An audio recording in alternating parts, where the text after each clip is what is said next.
From the Southeast Asian capital city of the Philippine Islands, Manila, I bid you all good evening, good morning, good afternoon, wherever you may be. This, ladies and gentlemen, is the annual Ghost to Ghost program.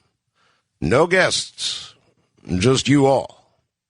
It's your opportunity to tell what you consider to be a very, very scary, very real ghost story. Now, I've got a copy of Merriam-Webster's Collegiate Dictionary here, and I took a look at it just for fun before airtime. And it says ghost. One, this is very, very interesting. Definition one is the seat of life or intelligence. Check that out. The first definition, the seat of life or intelligence, soul, if you will. Two, a disembodied soul. The soul of a dead person believed to be an inhabitant of the unseen world or to appear to the living in bodily likeness. Three, spirit, demon. But it's one that I really like. One, the seat of life or intelligence. It comes from the big Collegiate Dictionary. Really big one. So tonight is going to be your opportunity. If you know the numbers, you're welcome to begin lining up now. But I must warn you, we have a tough screener. Tom Danheiser is screening tonight. He will want to hear a little bit of your story and know that it fits in, that it's going to be a good one. Spirit attacks, entity attacks. Oh, I love those.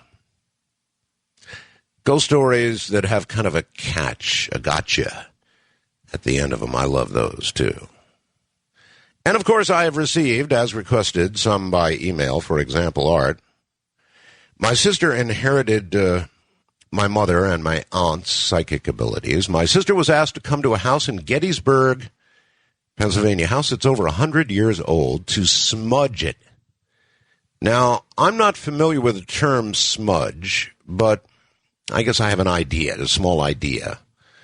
A family had recently bought it, and after they moved there, they began to experience strange activities. As my sister walked through the house, blessing it and smudging it as she went, she continued through the house into the dirt basement.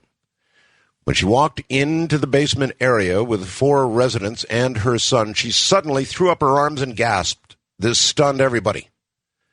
What she was experiencing was a long, skinny rifle in her face. She thought she was about to be shot.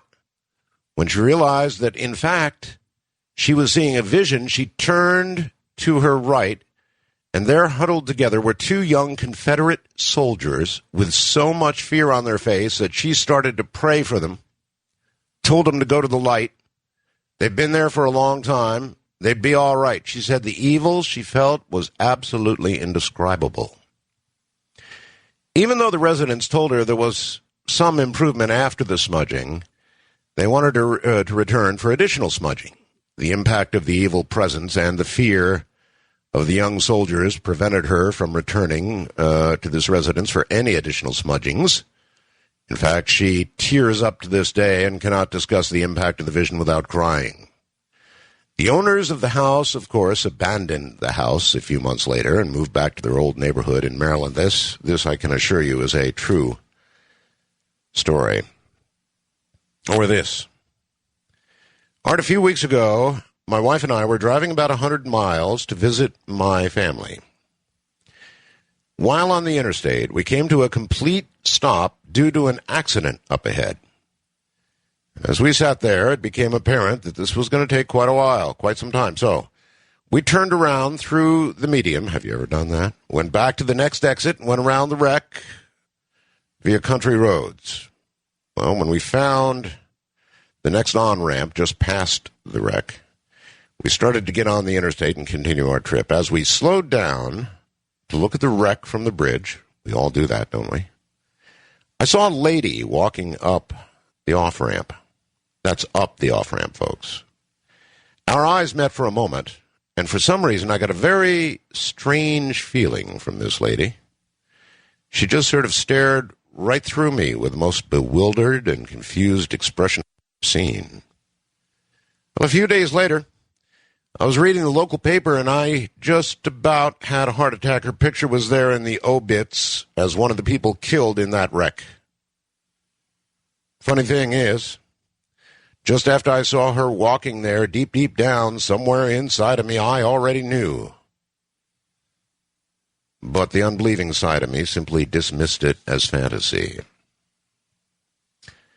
Guess not, huh? Or this, Art, longtime SWL, ham, and Coast fan. That means shortwave listener.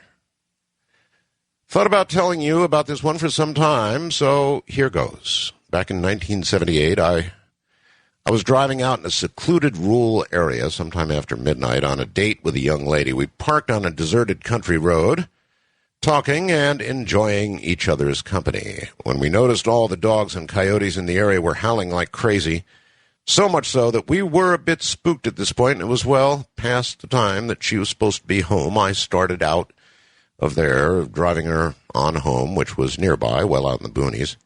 We approached her house from the long way round, as she didn't really want to go home yet.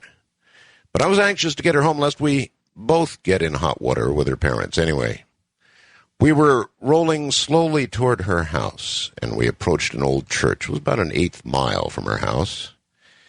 It was such an old church that it had a graveyard in the back of it, as was practice years ago. Remember that? Anyway, my date suddenly said, "Look at that!" I looked, and I saw what appeared to be a woman crossing on foot from the old church across the road in front of our path. So I slowed the car to a near stop, and the, in quotes, woman crossed the road, probably not more than 50 feet in front of the car.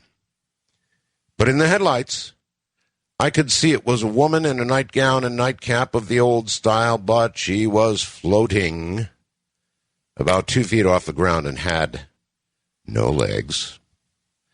I could also see that her eyes were just dark holes, no eyes visible. She never looked at us, but just stared straight ahead. My date was totally freaking out by now. I was so astounded, this part grabs me, that I stopped the car and popped the door open, thinking I would jump out and get a closer look at this thing. But my date, having none of it, screamed at me to get us the hell out of there. The woman continued on across the road, passing right through rows of vines that grew parallel to the road. My girlfriend was just about hysterical at this point, made me promise to sit outside her house for a while, make sure nothing was around. That was the most fantastic thing I've ever seen. And believe me, Art, an absolutely true story. Now, I have many of these, and I'll kind of spread them around as we move through Halloween night. Now, listen, my Hamcam photo is in the middle of the page, coast-to-coastam.com. It's kind of weird. It went up there, and the one I had put up there indeed went up there, and then I guess I got some other server, and I got an old picture. But I'm sure most of you are going to get the correct one. Now, many of you may have seen this before, but to me, it's a blowaway.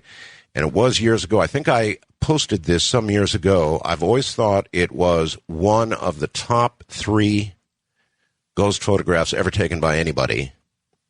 This particular one, obviously, the target of the photograph was a young lady, and that's one thing I always look for. You know, it's not like people are just randomly taking pictures and happen to catch ghosts.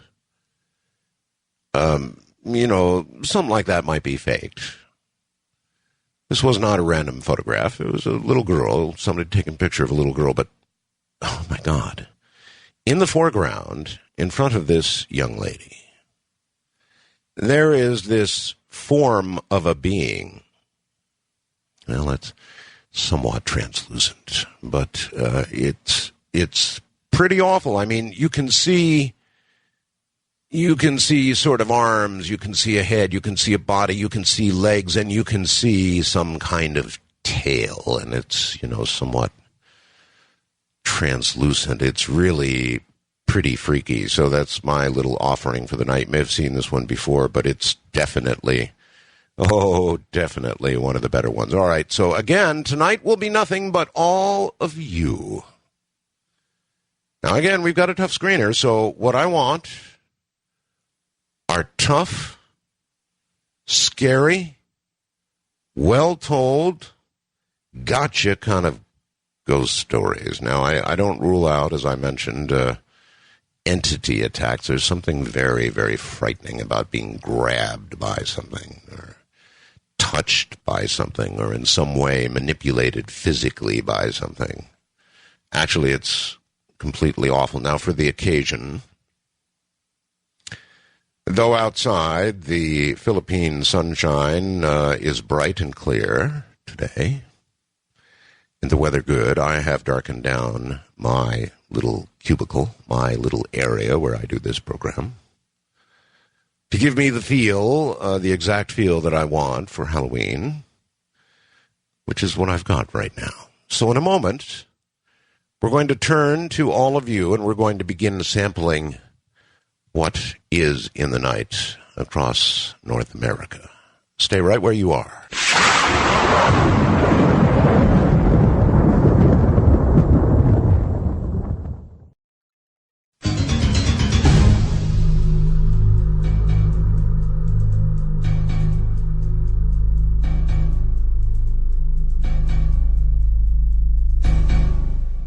Rob in Cedar Rapids, Iowa, says, "Since when does Art Bell use call screeners? Harumph." Well, Rob, always at Halloween. And frankly, since I've been over here in Southeast Asia, it's been an easier way to go. And particularly on Halloween, when I want to make sure I get the very best of what's to be told out there. You see,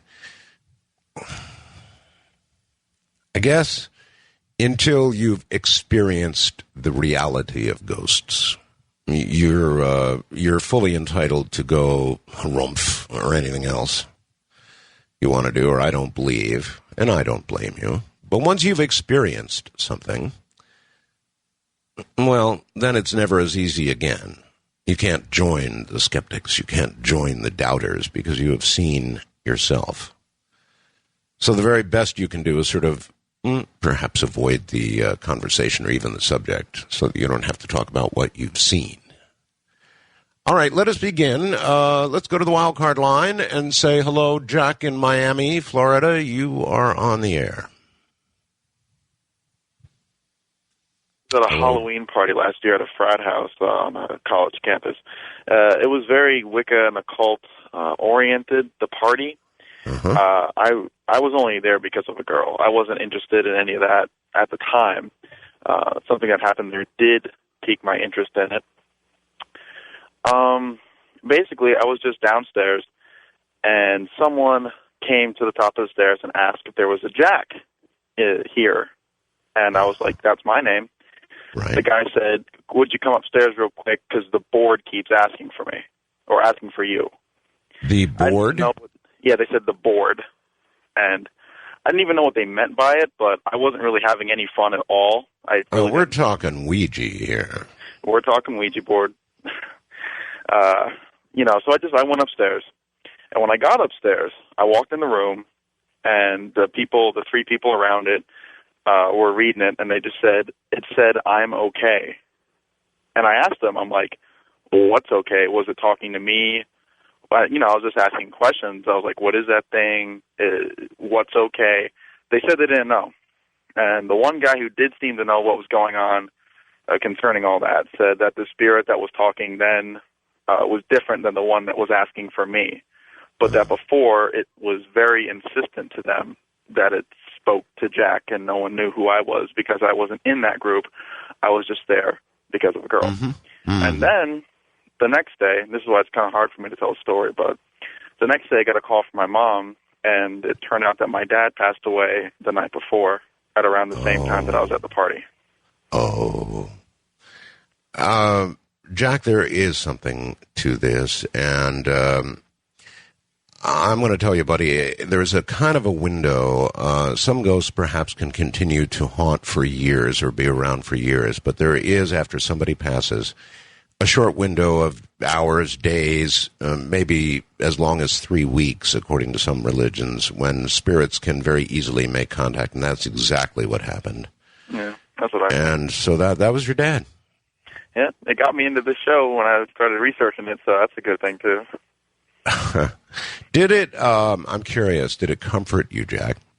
Well, it confused me, really. I had to really wonder, if that was him. Doing a little more research, I think it was him. It did. Now that I know that he just, he did want me to know that he was okay, even though at the time I had no idea what or who it was. Oh, boy, in retrospect, what an opportunity to ask about the nature of the other side, if only, the same spirit had been there. But maybe that's something we are just not to know, Jack, until we get there ourselves. Possibly. Take care, buddy, and thank you. Bye. Yeah. Yeah, that's exactly what I want. Ouija boards.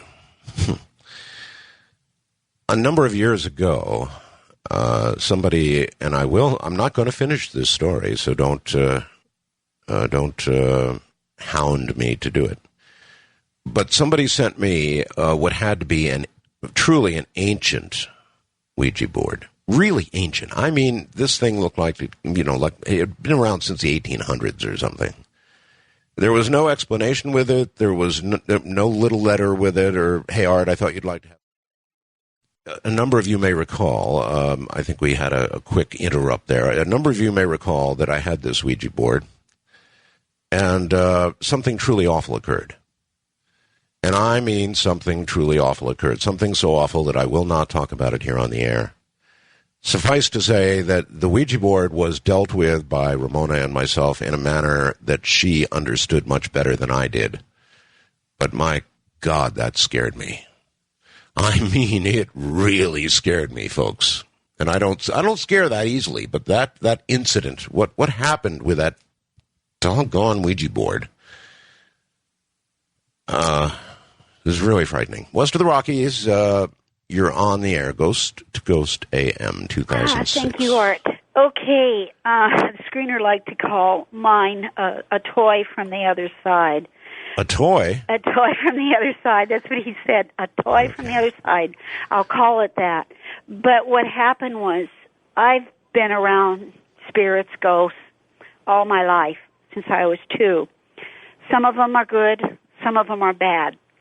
One that always came around that I could never see or never saw I'd go to sleep, and a strong burning smell would fill the room, and it was the type like out in a forest, burning trees or burning wood, and it would wake me up, and of course I'd flash to some place and see if everything was safe. And then one night it happened, and it all happened so fast that apparently my spirit was out of my body while I was asleep and doing what they're doing, but I woke up so fast, and I thought fire, and I flashed from my bed, and I didn't kill myself or anything, and I crashed right into him. Oh, my God. Right into him. He was on the corner of my bed, and I flashed, and we collided into each other, and because I had just woken up and in a real tranquil state, I could tell his features, his eyes, and a mouth. I could just see, because it is energy, just open wide, and I scared the heck out of him, and and of course, I was just really, I don't know what, but in the moments that quickly happened, he came back up, and I was still trying to come back or get awake or whatever, and I knew mental telepathy-wise, he showed me a toy. He had a toy. He was saying to me, "This is my toy," because we had this meeting, and I looked at it, and I'm an artist, and I can describe what I saw. And afterwards you can ask me what I saw, this toy from the other side. But I was so irritated I had to get to this fire. So I just said, get out of my way. And I ran to the kitchen, but I realized my spirit wasn't in my body, and I couldn't catch up with myself. I went forward, and I fell into the kitchen. Diane? Yeah. Hold the story Okay. right there. We've got to take a break here at the bottom of the hour. This is Ghost to Ghost AM. Ghost to Ghost AM, indeed. A special liner from Ross Mitchell, the voice from down under. Good evening, good morning, good afternoon, whatever it may be, wherever you are across most of the Americas. It's, of course, Halloween. In fact, of course, across all of the Americas. I suppose not the Eastern time zones. It may have clicked over. But what we're doing all night long is nothing but stories from all of you. Nothing but the very best. If you have a very excellent ghost story, I mean, grab you by the shorts and just tug, that kind of ghost story, then we want to hear from you. Those are the numbers. Now, there is going to be one additional way that you can get your story on the air, because we realize the phone lines are jammed. So if you have something totally beyond excellent, Tom Danheiser, the screener for this night, and a very tough screener he is, would be happy to peruse the Fast Blasts. And what you can do is go to Fast Blast and just put a little tiny nugget and say, Tom, this one is really, really good. And then supply your telephone number. And if Tom has time, he will indeed call you. So, in other words, calling in is not your only possible avenue to getting in. Since we're so jammed on the lines, we'll add Fast Blast. Just put a little tiny nugget of information trying to tempt Tom into calling you about, something about how good your ghost story is. And then put your area code and phone number there. And if you're lucky, if Tom is tempted, he will call you. Your phone will ring, and before you know it, you will be on the air. This is Ghost to Ghost AM.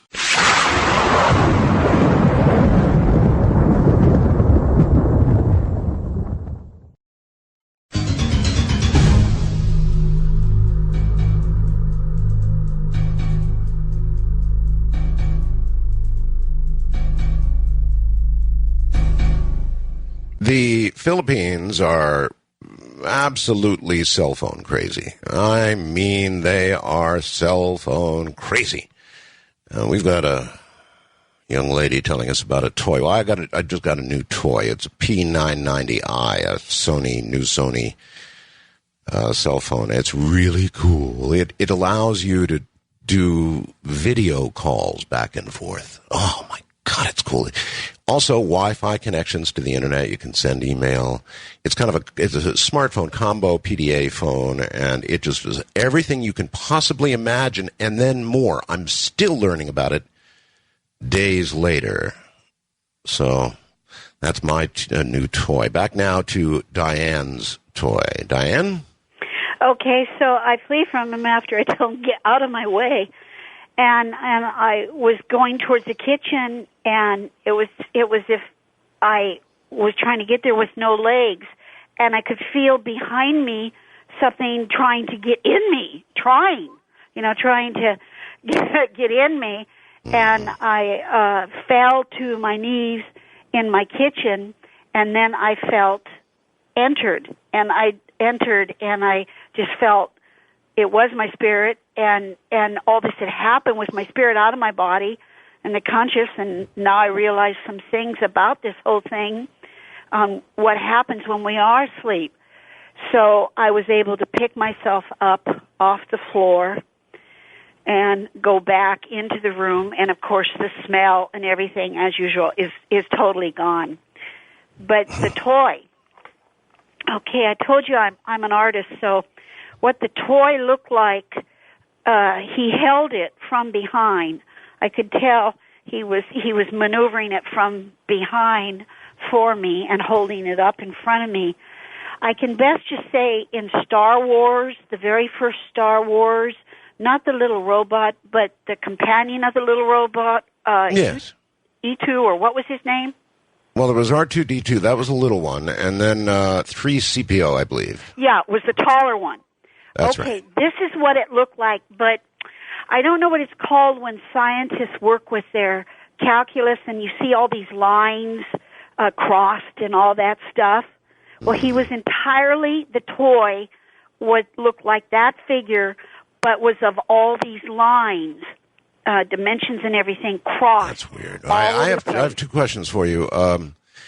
You said that you woke up in a start and really quickly. You know, maybe these entities, Diane, depend on the fact that you're sort of in sleep and sort of coming out slowly of sleep, and so they can normally, quickly, easily get away before you're awake enough to know what was even there. Absolutely. That's comment one. Comment two, you said some good, some bad. Now, when you say good and bad, do you mean angelic versus evil?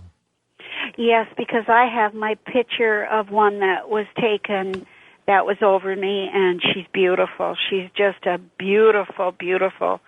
It's in color. She's leaning right down over my Well, there head. you have it. Then some. Thank you very much, Diane. Some, as you might imagine, as in life, as in death, there's always an opposite. I guess you cannot define good. You cannot know good unless there is bad, unless there is evil, right? It has to be there, perhaps even on the other side.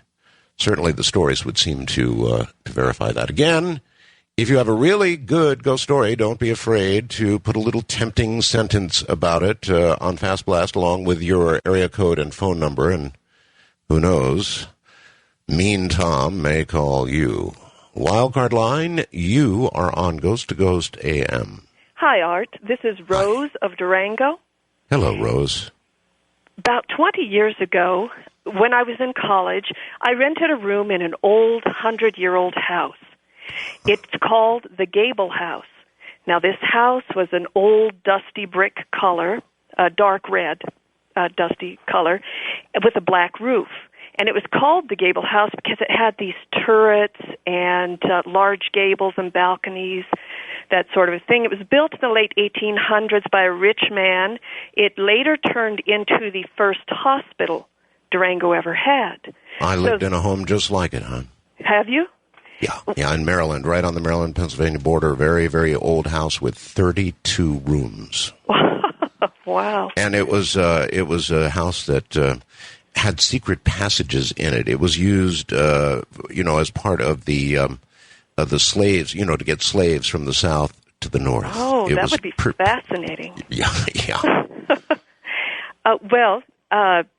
This house had fallen into disrepair, and then in the 70s, a couple had bought it and refurbished it. They did the whole bottom part for themselves, but they kept the old operating table, and it came down from the ceiling on pulleys, and it was their living room conversation piece.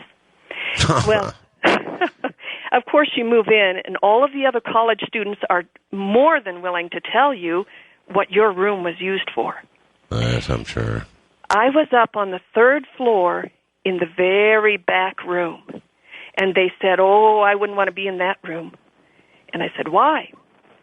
Because that's where they kept the mental patients. It was farthest from the front door. So I've lived on Indian reservations a lot, and I had friends, and I asked them what to do. And they said, to protect the room, you do this, and they gave me a feather and everything. But they forgot to tell me to cleanse the room. Uh-huh. So one night, I was laying in bed, and I woke up in the middle of the night, and over to the right of me were these three, you could call them shadow people, but I could tell that they were trapped within a small circle, and they couldn't get out, and I knew they couldn't harm me, but they just bothered me being Well, I should say, yeah. Yeah. One was a short, fat sort of woman, another was a medium-sized, thin woman, and the third was a dark, thin man. And Did they have substance, or were they sort of translucent? No, they were solid black, but I didn't get the impression that they were souls. I got the impression that they had been created as entities by the despair and sorrow that went on in the hospital. Have you ever heard of people creating an entity? Yes, of course. The monster from the id. Yes, of course. Yes. And they didn't really seem to know I was there, but they were just so depressing. And so this all happened rather quickly. Next, I noticed that up at ceiling level to my left were 3 white entities. These 3 were men. One kind of reminded me of an old Greek scholar, Aristotle, Sophocles, or something like that. Sort of a Sean Connery for people who don't have the picture in their mind. And he was the one who was in charge. He was sort of the mentor of these other 2. The other one seemed to be a short, fat, medieval merchant type. And the other one was just a non-time-descript. He was just a young man, young athletic man. And the older fellow was sitting there. They were. Here I was with these entities, and they're saying, "Well, now in these situations, the protocol is to do blah blah blah." They were discussing it this way, and then suddenly, the young athletic spirit, and they were just white light, but I got the impression of what they were. But they did have arms and legs, white light with arms, legs, head. It dropped down on my left side, put its arm around me, and, white light may be good, but I still don't want anything laying down next to me and putting its arm around me. No. So I said, "What are you doing?" And the young man said, "I'm here to protect you." I fell asleep instantly and slept till morning. Well, maybe perhaps again the yin and the yang, the good versus the evil. Yes, maybe they were protecting you from the darker entities. Yes, that I had not cleared out. So people should clear before they protect. All right. Thank you very, very much for the story, Rose. Thank you. And you take care, yes. The good and the bad, the good and the evil, they do seem to come together, don't they? I guess they're here. And they're, well, on the other side as well. Let's go all the way to Nebraska and say, James, you're on the air, Ghost to Ghost AM. How are you, Art? I'm very well, sir. Yeah, the story I was telling Tom was about when I was probably about 9 or 10 years old. I lived in a house that was an old, I would say, from what I was told when I was younger, it was an Army recovery hospital. Uh-huh. And my brothers remember seeing when they were younger, down in the basement, people all bandaged up, reaching out to him as if to say, help me. Yes. And one of the other things is that when I was also younger, we lived. The house, unfortunately, is no longer there. I would have loved gone through it nowadays to see what we could get. I always remembered having a feeling of being watched from. We were like in the center room, and then there was a room off to the right of us, off to the east, that also contained our bathroom. But I always felt like something was looking at me from the darkness. Something probably was. Something probably was. Even when we do the EVPs, you'll notice that the electronic voice phenomena, they go to prisons. They go to hospitals. They go to places where there were suicides. They go to graveyards. They go to, but especially hospitals, mental wards, that sort of place. Any place where it seems like there was a great deal of suffering, something lingers.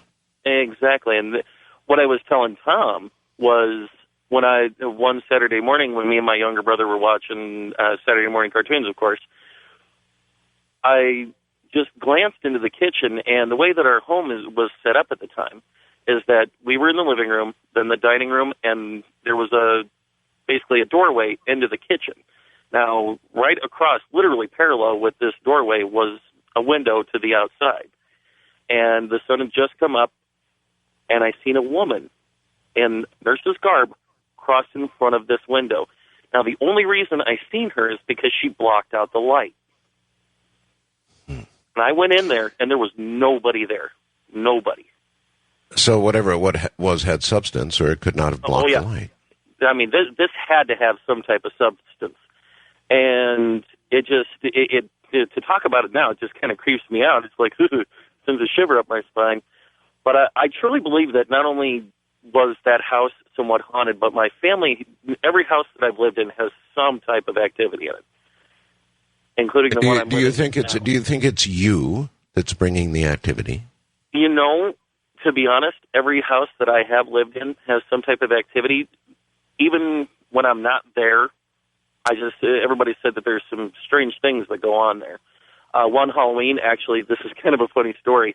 My brother's mother-in-law was staying with us, and she had a little trinket on, or not a trinket, but a little squeeze toy on her keychain. And this thing, when you squeezed it, it said, I love chocolate, this little chocolate mousse. One Halloween night, that thing went off by itself. I had no clue what it would do. I was like, whoa, it was like right across the room from me. I go over and I squeeze it, and it said, it says it's lying.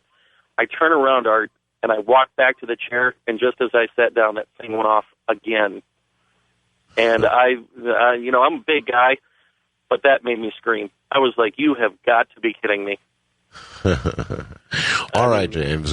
Thank you very much. I was almost ready to imagine that it was going to say something other than "I like chocolate." Perhaps something like "Get the hell out." I don't know. The one thing you can't deny, as you listen to all of these stories, and they will line up throughout the night, is that they're real. These things are real. It's one of the great, this and EVP are the things that give me almost, I would say, an absolute faith that there is an existence of some sort after death. Now, some of what you're hearing is not exactly comforting regarding the nature of life after death, but, there's an interesting question for a lot of you.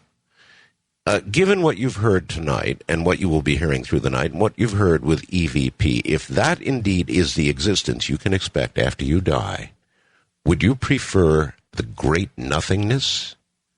Or would you prefer, well, what you've heard? East of the Rockies in Colorado somewhere, John. Hi, Art. It's an honor and pleasure to speak with you, sir.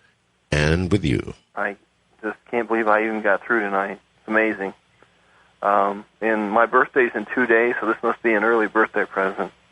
Happy All birthday. Saints Day. Actually, tomorrow's All Saints Day, and then All Souls Day is the day after, if you're aware of that. But I want to tell you a ghost story, of course. One appropriate thing to do. Please. When I was about 12 years old, I went up to Mackinac Island, which is a part of Michigan. Oh, I know it well. Mm-hmm. I had a great aunt and uncle that had a place up there. They had a place there and in Florida. And, and they offered us, it's a nice place to stay. Would you like to come up and stay there? And my family, it was my sister, my mother, and my dad. We all said, sure, we'd like to come up. And so we went up there one summer, not knowing anything about the house or anything, of course. But we went up there, and as soon as I walked in the house, I felt something weird. But, you're thinking, well, no one's going to believe me, or they'll think I'm crazy if I say there's something in this house. But I've always kind of had a sense of that, And I've lived in old houses most of my life, so I've been around that stuff. One thing that would happen would, when you be walking up the stairway, you'd find yourself, it's kind of like if you're in a crowd. You step around people because you can feel they're there, but you don't always see them. Yes. You have the sense that someone's standing there. You would find yourself stepping around people. And then kind of look and say, well, how come I can't see anybody? It's a sense you had, I can feel someone there, but they're not, I don't see anyone there. But, that happened, and then I was watching TV in another room, and I felt someone sit down on the couch right next to me, to the point where I looked over to see, who it was. Well, to see if the cushion in the couch went down. If someone sat next to you, you'd feel that, right? Or you'd see that. Yeah. The cushion didn't go down, but I can tell you someone sat down next to me watching TV. And so, you know, and plus you never felt alone in the house. Someone earlier said they felt there were eyes glaring at them. That's exactly how it was. You never were alone in that house. You'd be in the bathroom and there was eyes glaring at you. It's a part of a sense that we have. I think animals, of course, have it. And I think that we have it as well. It's a very old ability. Many of us in the modern world have kind of blocked it out. But if it's a danger sense. You understand if somebody's near you, if somebody's stalking you, if somebody's got a rifle aimed at you. You know if somebody's in the room with you. This is Ghost to Ghost AM. In addition to the aforementioned numbers, you can also go to Fast Blast on the coasttocoastam.com website. Send something very tempting. I mean, we only want the very best, very scariest ghost stories. The very scariest ghost stories. And so if you've got one that qualifies as 10 out of a 10, then go to Fast Blast and put your phone number, area code number, there, and perhaps Tom will call you. And so we'll collect stories not only through those who dial, but perhaps some of them, well, you just never know. Your phone may ring, and it may be Tom. And that means you'll be on the air. So we'll collect in both ways. In a moment, I've got yet another story that I really like sent to me.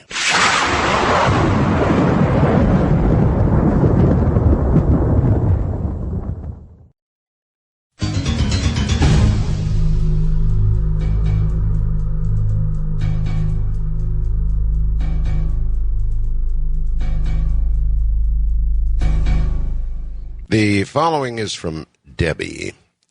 She says, my story is not the usual spook story. I wanted to share my feelings about ghosts. 6 years ago, I was in recovery from a bad accident. I began to hear noises on my ceiling at night. I told everyone about the noises, but they doubted I was hearing anything.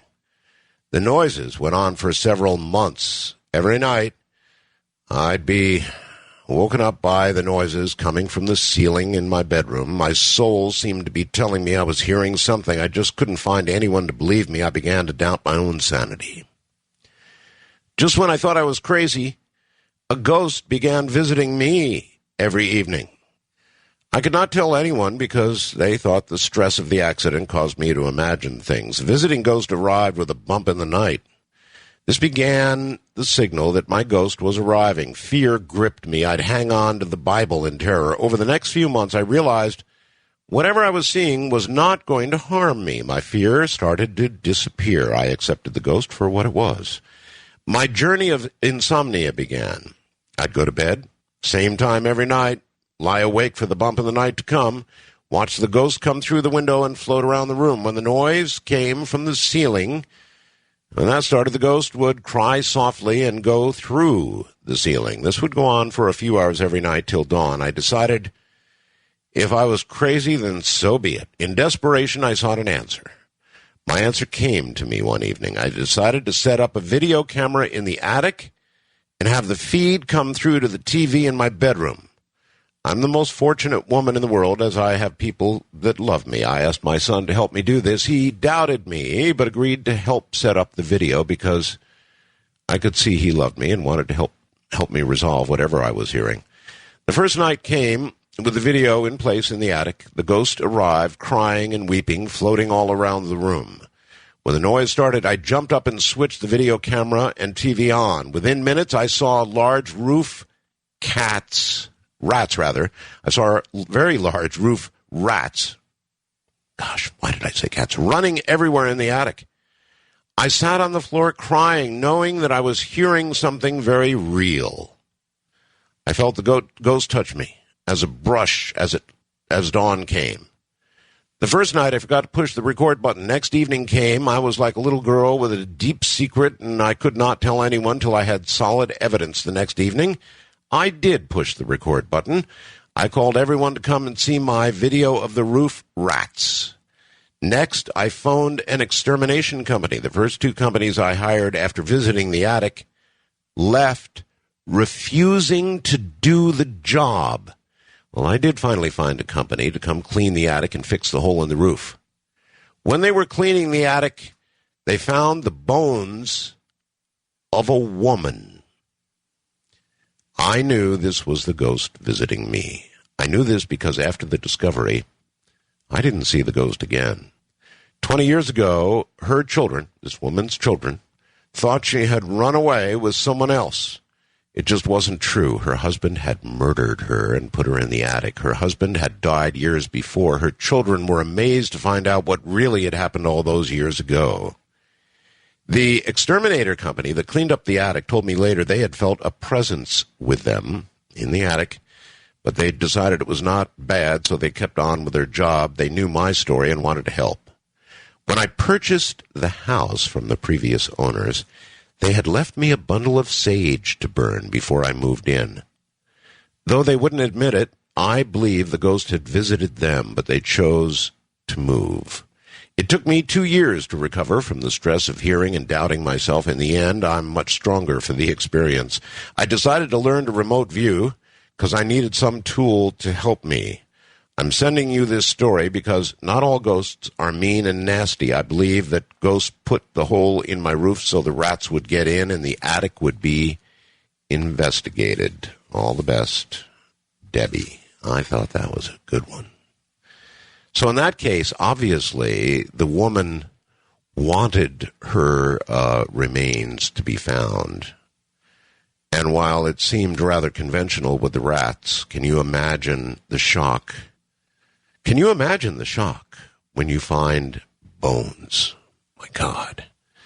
All right, let's go to San Diego and a wild card line, and I think Derek. Hello, Derek, you're on the air. Hi, Art. How are you this evening? Very well indeed.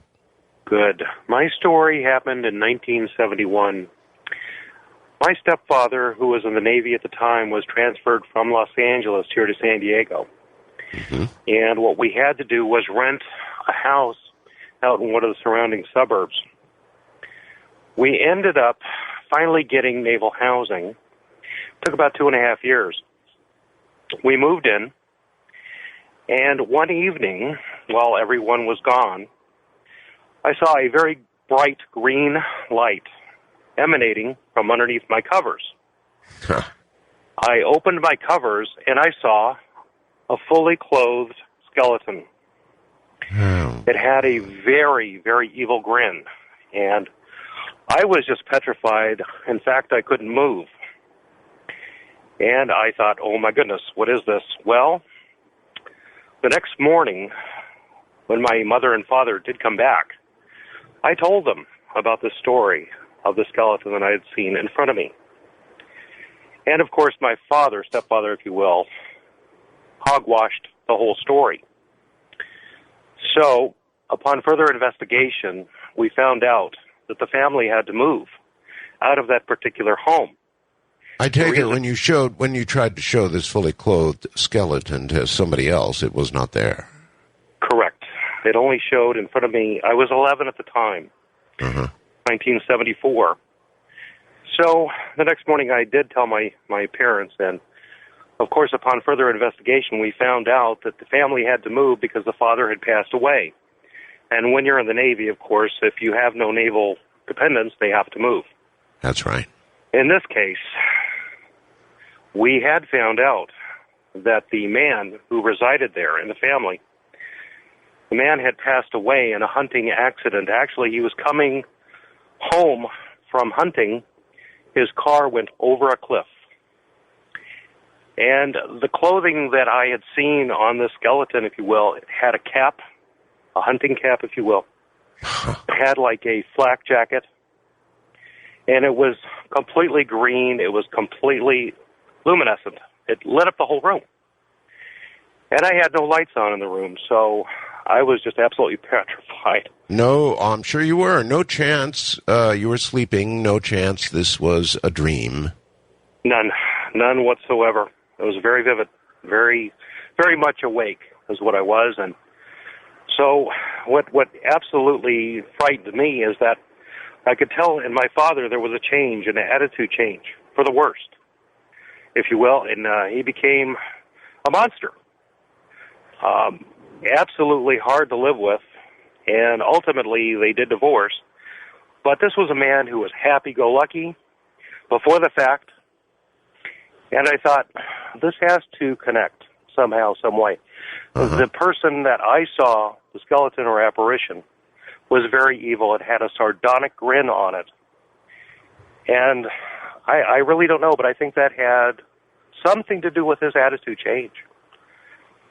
Perhaps whatever it was began to inhabit your father. I believe so.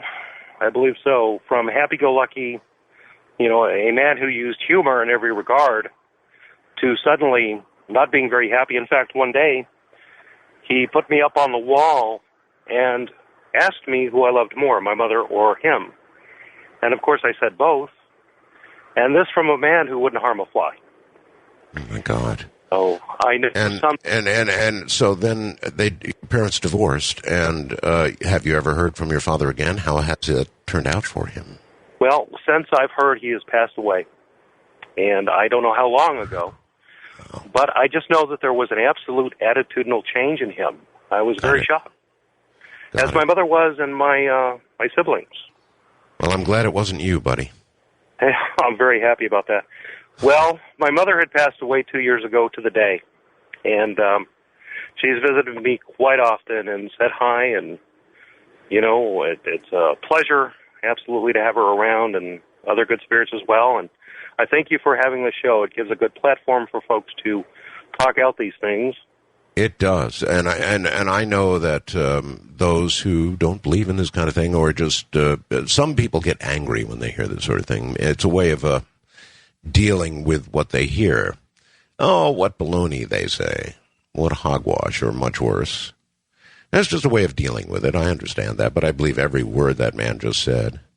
And I think that probably what happened is whatever had been in that fully clothed skeleton then inhabited his father. What an awful way to go. To lose your personality, to lose yourself to some spirit with unfinished business. No, thank you. Moving to the first-time caller line, it's Bruce in Glendale. Hi. Hey, Art. How are you? Fine. Good.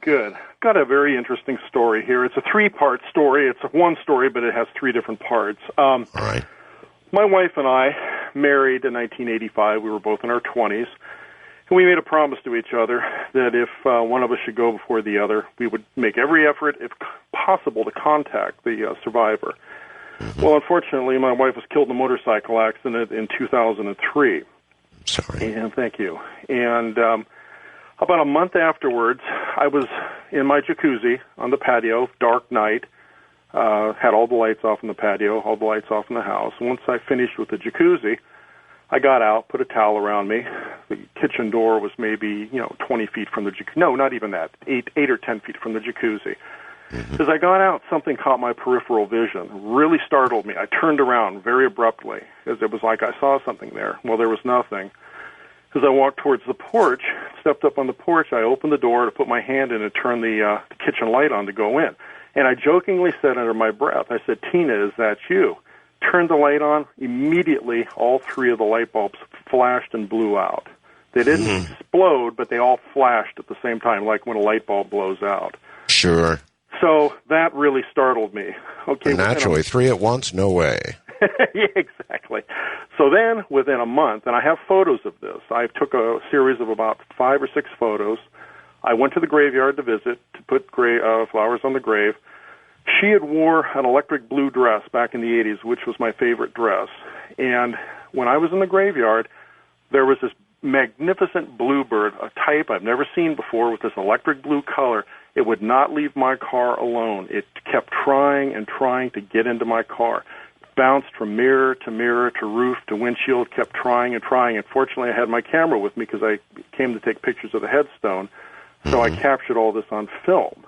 or on digital photography, and it's just an amazing picture. And I still have a picture of her wearing the dress, and you can see the bird and the her dress were the same color, and it was right next to her grave. There's something about birds, sir. Well, yeah, absolutely, and never seen this bird again at the grave site. But birds are always a harbinger of something.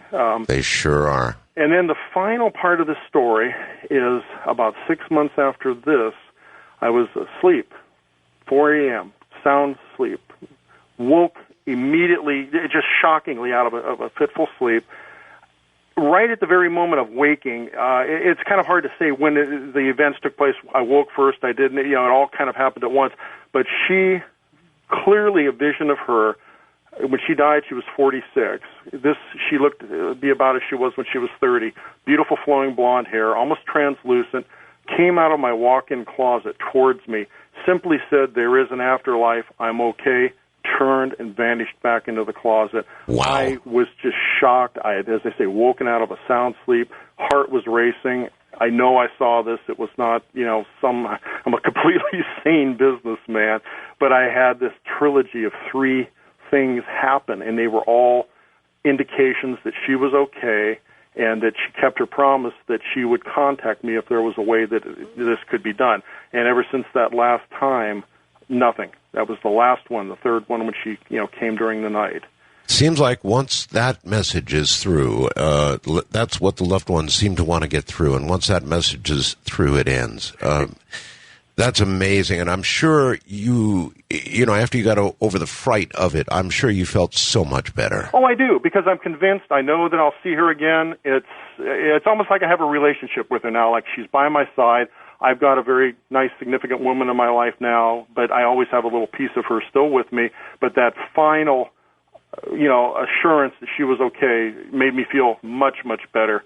And obviously, you and I kind of share a certain bond because of both of us losing our wives at a untimely time. So you understand what I'm talking about, I'm sure. Bruce, thank you. Thank you very much, Art. Take care.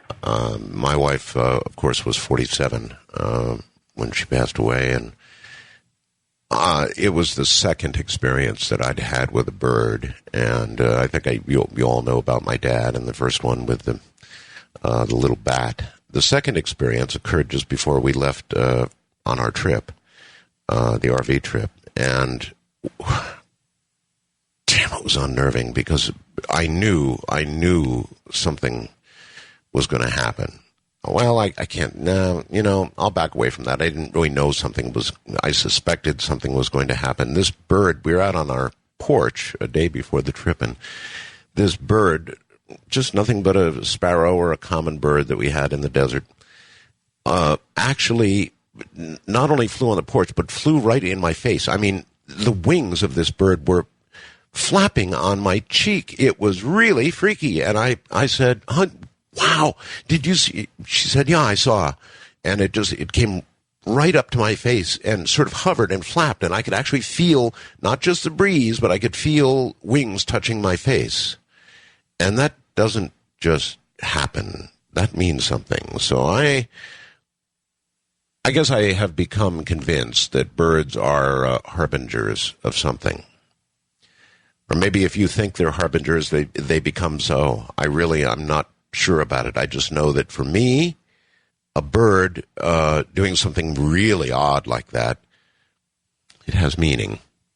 Definitely has meaning. Let's see if we have time. Barely, so we'll probably have to hold over Jack from Denver. Welcome, Jack. Hi there. I am calling to tell you a story about something that happened to me when I was about 13 years old. My mother and her 3 sisters grew up on an old farmhouse in the middle of nowhere in the Nebraska Panhandle. And, I won't say middle of nowhere, but it's out there. And she grew up there, and they built a room onto the house when they moved in. It was on the 2nd floor. And this was the house that one of my aunts stayed in, and she's a big fan of your show, too, so she's listening. Hi, Gay. But anyway, I was talking to her one time because that was the room, that was Grandma and Grandpa's house when I was growing up, and that was always the room that I stayed in when I was there. And so I was talking to her one time, and she says to me, have you ever noticed anything like creepy or weird going on in the house, especially in that room? Do you ever feel anything strange? And I had kind of had a foreboding sense in the room, but nothing more than that. And so I said, yeah, I felt weird in there before. And she started to tell me some of the craziest stories of things that had happened to her while she was growing up in that room. And one of the ones I remember most vividly, just briefly, was she got up in the middle of the night to go to the bathroom or something and left the room. And when she came back, lights off, door is wide open, but no matter how hard she tried to enter the room, she couldn't. It was like there was a wall in the doorway, and she couldn't get in. That's a good one.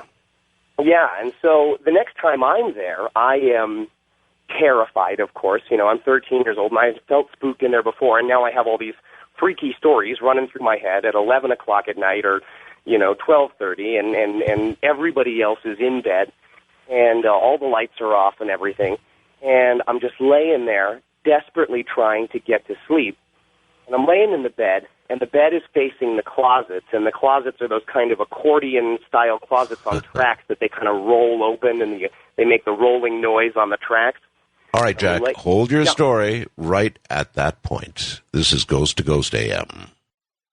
For those who have never experienced it, these are just stories. For those who have had the experience, as you're hearing tonight, nothing will talk them out of it, ever, because they know. I know. Good morning, everybody. It's called Ghost to Ghost AM. Your ghost stories only, all night long. 2 ways to get in. One, the aforementioned telephone numbers. The other, you've got a really good story, and I mean a really scary good story, then go to the website, send a fast blast, include a little bit about the story, enough to tempt us, and then your area code and phone number, and perhaps we'll call you.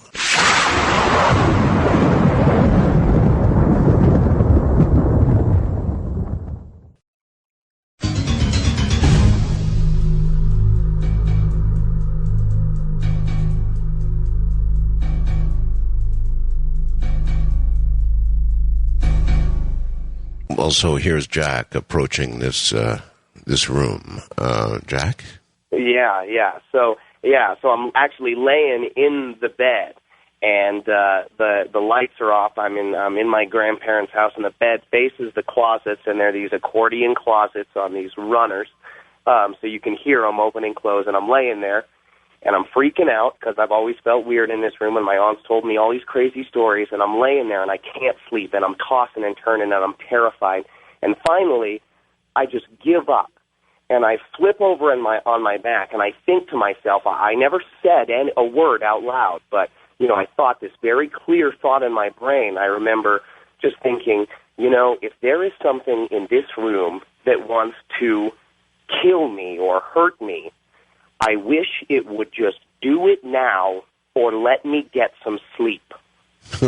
And no sooner had that thought, gone through my brain than the closet doors roll open on their tracks from both sides. It's dark, so I can't see it, but I can hear them roll open. And I sat straight up in bed, and in the next instant, I was in the living room downstairs, and I think I ran in that amount of time. I'm sure you did. I would have. Yeah, but I mean, that's what there's a memory stuff.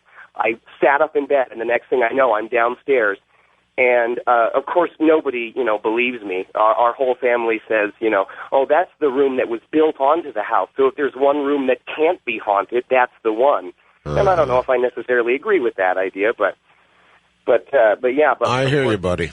Yeah, but of course my aunt, believes me all the way. And the crazy thing is that to this day, I've slept in that room hundreds of times and never ever had a problem again, or even felt the slightest spookiness in there. Yeah, well, after that, thank you. After that kind of challenge, like either kill me now or let me get some damn sleep, with the doors rolling open, I'd be gone too. So quickly, because obviously at that point the decision to kill would have been made. There's something about closets anyway. What is it about closets? What is it about closets? Now, I insist that the closets be closed at night. And, you know, I'm an older guy now, and you wouldn't think I'd have these kind of superstitions, but I do. I don't like open closets. I do not like open closets. And even in the dark, you know they're open, and there's just something about them. Hell, there's nothing in there, clothes and hangers and all the rest of it. But let's go, I don't know. Let's go west of the Rockies to Beatrice. Hi. Hi, Art. How are you today? Just fine. Great. Well, my ghost story, I lived in Reno at the time, and I lived in a small apartment, and it was an apartment building where there was like a long hallway, and then all of the doors open into this hallway. Right. Well, I had fallen asleep. I had been in the apartment only like 3 months. So I had fallen asleep in the living room watching TV, and I was on the couch. And I was awakened by the sound of somebody putting their key in my door and the door opening. And my manager had told me that they had changed the keys, so I wasn't expecting anybody to have a key. Obviously. So anyway, I hear this guy coming in my apartment, and he goes to my kitchen was immediately to the right. So he goes to the right, and goes to the phone that's hanging on the wall. And he's on the phone talking to this guy, telling him that, you know, the deal was off unless it was a 50-50, you know, split. And then I guess the guy finally agreed with him. So the guy hangs up the phone, and he gets a paper bag from between the wall and the refrigerator, and he opens the bag. You know how when you open a bag, but you just kind of shake it and open it with the air? Of course. That's how he did it. And he walked to the back bedroom, and I could hear him, like, putting clothes in the bag. So then he comes to the kitchen again, puts the bag in the kitchen, and then he gets a banana in the refrigerator, because he opens the refrigerator and gets a banana. I didn't have any bananas in my house at the time, but you know, when somebody opens a banana, you can smell it. Sure. Well, I smelled the banana. And I'm laying in bed, and I've got the cover. Why aren't you on the phone calling 911? He was in the kitchen, and the kitchen was only that's like where the 5 feet phone away. was. Okay, I got it. Yeah. Okay, so I'm on the couch, and I've got the blankets up covering everything except my eyes. So he comes around the kitchen area and goes into the living room where I am, and he goes and opens the curtains, you know, like looking out through the sliding door. And I'm petrified. And this guy, and he was solid. It was a solid ghost, and I thought he was real. But anyway, he was about 5'7", blonde hair, fair skin, blue eyes. He was wearing jeans and a white T-shirt, and he had his T-shirt rolled up like, you know, like they rolled him up in the 50s, I guess. Well, I thought he was real. I thought he was going to kill me. I thought he was going to rape me. I didn't know what he was going to do. But then he bent down like if he was going to tie his shoe, and that's when I saw that he didn't have any feet, and he didn't have any hands. Oh, God. So then I didn't know what to do. I was going to scream. I didn't, but then I didn't want to scream because then he would have known I was there and all of that. Yes. So then finally he gets the bag and he goes out the door and goes and meets his friend, I guess. And I got up and I called the police. And they, you know, they came around and stuff and looked, but there wasn't anybody there. So in the morning, because this was like at 1 or 2 in the morning. So in the morning, the deadbolt on my, well, it wasn't a deadbolt. It was like the chain lock. Oh, of course, yes. That was on. The door was locked. The windows were all locked. And there was a banana peel in my trash. Oh, God.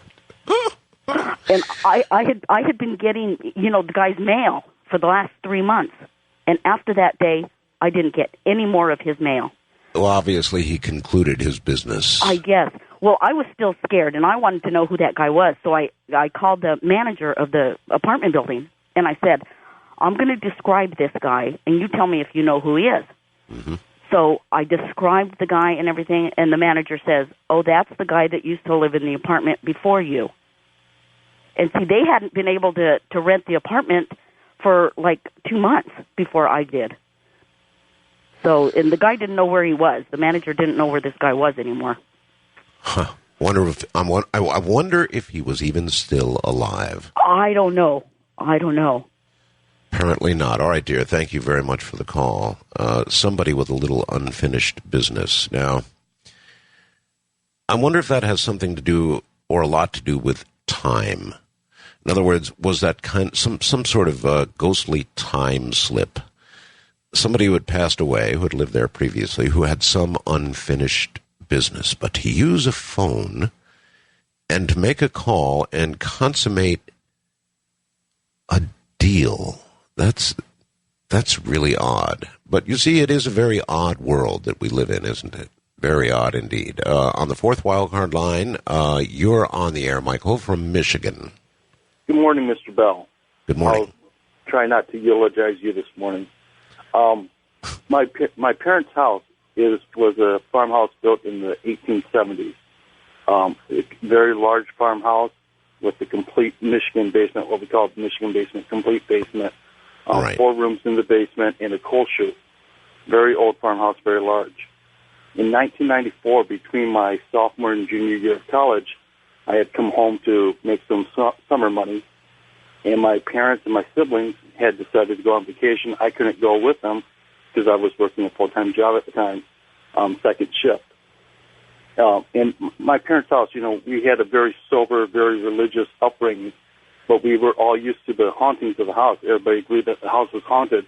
It was a very benign haunting. You'd hear footsteps when you were the only person in the house. Mm-hmm. Lights would turn on, and very benign haunting. Nobody paid any attention to it. I'm working second shift, so I left the foyer light on every day when I left home, so that when I come home off my shift, there'd be a light on so that I could get into the house and have light. The second night after my parents and siblings had gone on vacation, I came home to a dark house. And I thought to myself immediately, I must have forgot to turn on the light before I left. So I unlock the door, and I go over to the light switch, and I flip it up and down, and I get no response from the light. And I proceed into the next room, and I do the same, and go through the entire downstairs of the house, and there's no lights coming on. Nice. And you get the creepy, empty house feeling, but that's the only feeling I'm getting. The refrigerator's not running, the freezer's not running, so I go upstairs, and I repeat the same to the same result. So I grab a flashlight out of the kitchen drawer, and the circuit box is in the basement. And nobody ever liked going in the basement in the best of times because there's always a feeling in the basement that you weren't wanted in the basement. You didn't need to go down in the basement if you didn't have to. I opened up the basement door, and I had a very malevolent feeling coming up the basement well. So I went and grabbed one of our house cats, one of our pets, and took it over to the basement because I've always heard that animals can see, and growing up on a farm, you know that animals know what's going on, even if people don't. And walk over to the basement door, and the cat starts hissing and spitting, growling in its throat. It was very unhappy with me. I walked down the steps to the basement, and each step is harder than the last step to take. The feeling of malevolence is getting stronger each step I take. And the fuse box, the circuit box, is in the third room in the basement over by the coal chute.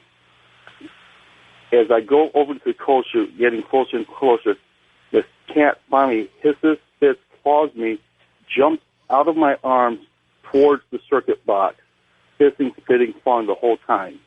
Turns around and runs up the stairs. When I got over to the circuit box, the circuits hadn't been popped.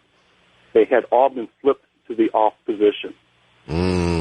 And this is in a house that was locked up tighter than a drum.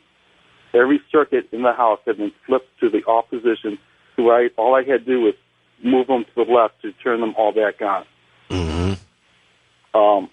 And then I hightailed it out of the house. Boy, I'll tell you, I don't know how you kept going. As you mentioned it, you could feel a darker and meaner spirit every step of the way, and yet you kept going, even after the cat clawed and jumped out of your arms. Mr. Bell, in my mind and even out loud, I was saying the Psalm 19. Yea, though I walk through the valley of the shadow of death, I will fear no evil, for thou art with me. You are my well, you sword. felt evil, though. I know the Psalm. All right. Well, thank you very much. Cats indeed are very sensitive to this sort of thing. Perhaps even more than dogs. I think more than dogs. Cats are very sensitive to this kind of thing. And I can assure you, if that cat had been getting increasingly on edge, and then it never would have come to the point, for me, where the cat would have had to have clawed me and screamed and gone running back up the steps. I'd have been taking the cat back up, I can assure you, myself. Let's go to let's see. Let's go here and say, Butch in Ohio, you're on the air. Ghost to Ghost AM. Hi, Art. Hi. I hope this story is worthy for your listeners, but back in 1981, I was a paramedic in a suburb of Cincinnati. I'm currently living in the Cleveland area, displaced Cincinnatian now. And it was my first suicide that I had ever gone to, and any person who has ever done that kind of line of work, they never forget their first suicide. And I remember getting the call from the station, and we're on our way to the residence, and something told me this person has hung himself, and I'm panicking because I've never seen a suicide before. But when we got to the residence, I walked in the door with my partner, and it wasn't no hanging. The place reeked of gunpowder. And there was a woman standing in the living room, and she pointed up the steps. She said, he's up there. And I knew what I was in for. And there he lies alongside the bed. And he had put a gun to his head, and he had a note there and everything. And it was just a suicide. And that's the only thing that I can guarantee what happened. And we treated him. I've never been on a suicide where a person was dead when you get there. They're always gurgling on their own blood, trying to breathe, and the blood flows from their head into their throat. And bottom line, the man didn't make it. I've never had one that did make it. Now, fast forward to the year of 2002. My wife, Diane, and I are vacationing in Gettysburg. And are you still there, Art? Oh, I'm still here. Okay. We're vacationing in Gettysburg in 2002. And what do you do in Gettysburg but you visit the battlefield, and you go to these ghost seances or these entertainment places where they tell you ghost stories. Well, after the presentation was over, we're standing outside, my wife and I, and we're talking to another couple that we had met there. And she starts talking about how the house she lives in is haunted. And one thing led to another. We're talking, and here she's from the same suburb of Cincinnati that I used to work in. And we're talking, and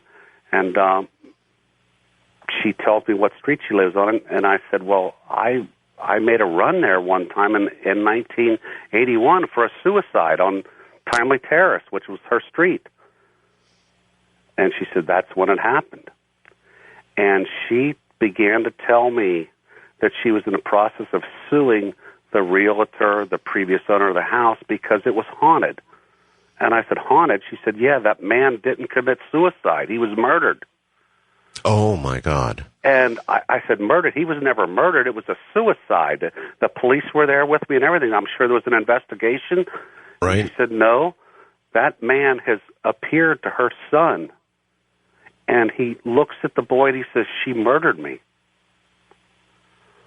Art, all I can guarantee is the part that I was involved with was that the fact that I went to this house in 1981. Sure. The man committed suicide. I did my best, and he didn't make it. And now in 2002, I run into the woman that owns the house, and she says it was not a suicide.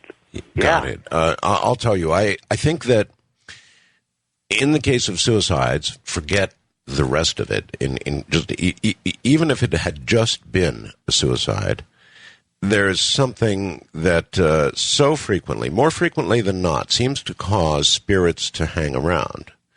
Now, that may reinforce some of what some of you or many of you have heard about suicides, and the fact that you don't get to see your loved ones if you commit suicide. Now, there's a great deal of disagreement about this, but in fact, more times than not, when there has been a suicide, there is some sort of spirit that seems to remain. Now, in the case of a murder, it would perhaps even be more so, and the person murdered, well, I told you the story about the lady who found the skeleton in her attic. They want it known. They want it known. They want to know, they want the world to know what happened to them. And I guess until they find out, they don't move on. They don't rest. They're unable to, that's the only way I can put it. They're unable to be at peace. And until they're at peace, they don't move on. Remember, move to the light. Isn't that what everybody says? Go to the light. Remember John Lear's statement, which actually came from somebody else, which said, oh, no, don't go to the light. The light is a trick. Go to the darkness, said John. That will bug me until the day I die, and I'm faced with that choice. Nevertheless, I think I probably will go to the light, and I recommend that for the rest of you as well. In the night, this is Ghost to Ghost AM. Indeed, here I am. I'm not going to say Happy Halloween for the children that go around and collect candy. I'm sure it is. For adults who have experienced what you're hearing tonight, just doesn't fit, does it? Sandy in Liverpool, New York sends the following. Art, as a young child, I experienced a paradox that has haunted me throughout my life. This is a true story. Never told to anyone because it still disturbs me, so I don't know if it's going to have the same chilling effect on other people, but here it is. As a young girl, I had past life memories of another family. I was convinced I was adopted, which my parents always denied, and I accepted. But when I was older, they showed me my birth certificate. There was much sadness in the other family because my grandfather was a stern, controlling professional man that was angry with his daughter, my mom, for falling in love with a man of the working class. He refused consent to their marriage, so they eloped and eventually had a child. That would be me. The marriage failed, and the mother and child moved back in agreement they'd live by his rules. Yeah, his house, his rules. The mother became severely depressed and stayed in her room. The child was raised in the house without love from others.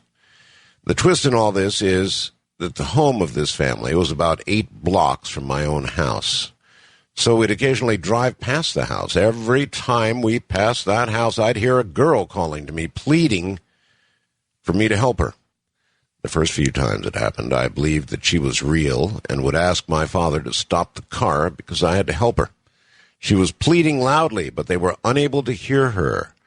I eventually was able to see her silhouette in the window, and she'd implore me to help, but I knew she wasn't real. She was a ghost that I could see and hear telepathically. I was very disturbed. It was disturbing for me indeed as a young child. When I was older, I learned about reincarnation. Then I understood the family was, in fact, a past life. The paradox? That ghost was me. Me in a past life, pleading with me to help me. The question, what is a ghost if it is not a soul that has remained earthbound? More in a moment.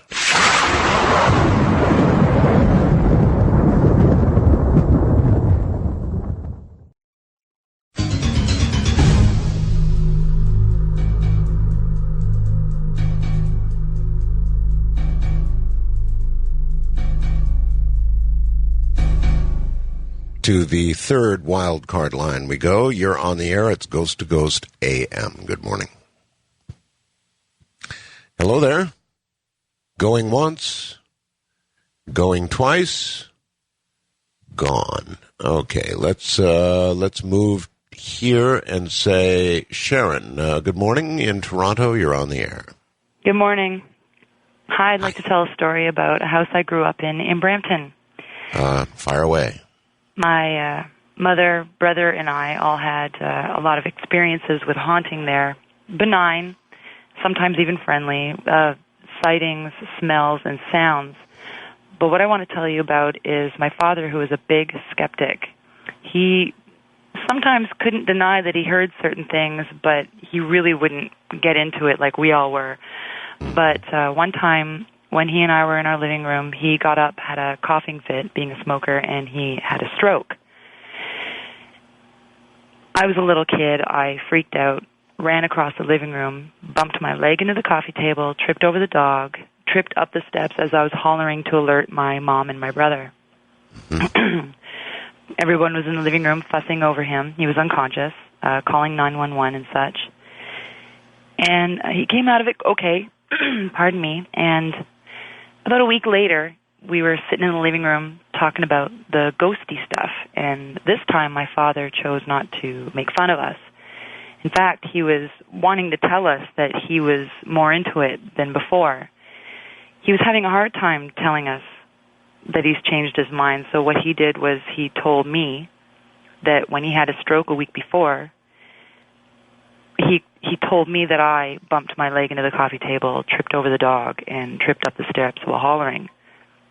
Of course, this gave me chills because I knew he was unconscious. I, yelled at him first when he fell down and passed out. I knew he was out. So, this got our attention. And he told us that while this all happened, he had an out-of-body. His experience was a viewpoint from over our mantle near the ceiling, watching the family fuss over him and the ambulance come and all. Also, an old woman and an old man were there watching everything as well. And looking concerned, he said they seemed concerned. The elderly part of it confirmed some of the sounds that my parents heard, which were a very distinct sound of these velvet homemade slippers that the old people used to wear when my parents were young. Right. Always coming down our wooden stairs. My parents, this is the thing that my father couldn't deny when him and my mom were together, and she would hear it. She'd see in his face that he'd hear it too, but he wouldn't admit it. I have chills right now. But listen, once you've been out of your physical body, as he was, there's not much doubt left, is there? Mm-hmm. Yeah. Not really, because I mean, those skeptics, those doubters, when they leave their physical body and they begin observing the living from a non-living position, well, what's left to doubt? Then there is an existence that can be outside of your physical body. And so that sort of changes everything you think, doesn't it? Of course it does. First-time caller line, Rob in Toronto, you're on the air. Hello, Art. How are you? Hello. I'm fine. I'm glad to speak to you. This is the first time I've ever spoken to you. What I've got to tell you is really strange. My aunt, this was years ago, lived up in Sault Ste. Marie, Ontario, and our family lived in Toronto. This was one very cold winter. Around 11:30 at night, I got a phone call from my aunt asking us to talk to my mother and asking the family to forgive her for all the problems she had been the black sheep of the family. And we told her we loved her, and then of course we forgive her. Mm-hmm. And it didn't make much sense, but you know how your families are when you have a black sheep that sort of wants to make up. We found out, Art, the next day that my aunt had a heart attack and had fallen in the snow and had frozen to death that night. Oh, my God. But the problem was that she had done it around 9 o'clock at night. So obviously that call was made from elsewhere. Yeah. Got it. These kinds of things do happen, and I'm very curious. Anybody on the other side can avail themselves of electronic communication. There is something about electronic communication, whether it be a telephone or a computer or whatever it is, that seems to lend itself to those on the other side. Now, it may be that the only medium they themselves through some other means is electromagnetic, and so perhaps they're able to manifest and use electronic things as a step that would be ahead of manifestation, that may take an awful lot of power, an awful lot of oomph, an awful lot of whatever it is you have or don't have enough of on the other side. I don't know. Wildcard line 1, you are on the air, Ghost to Ghost AM. Hello, Art. Hello there. Yes, hello.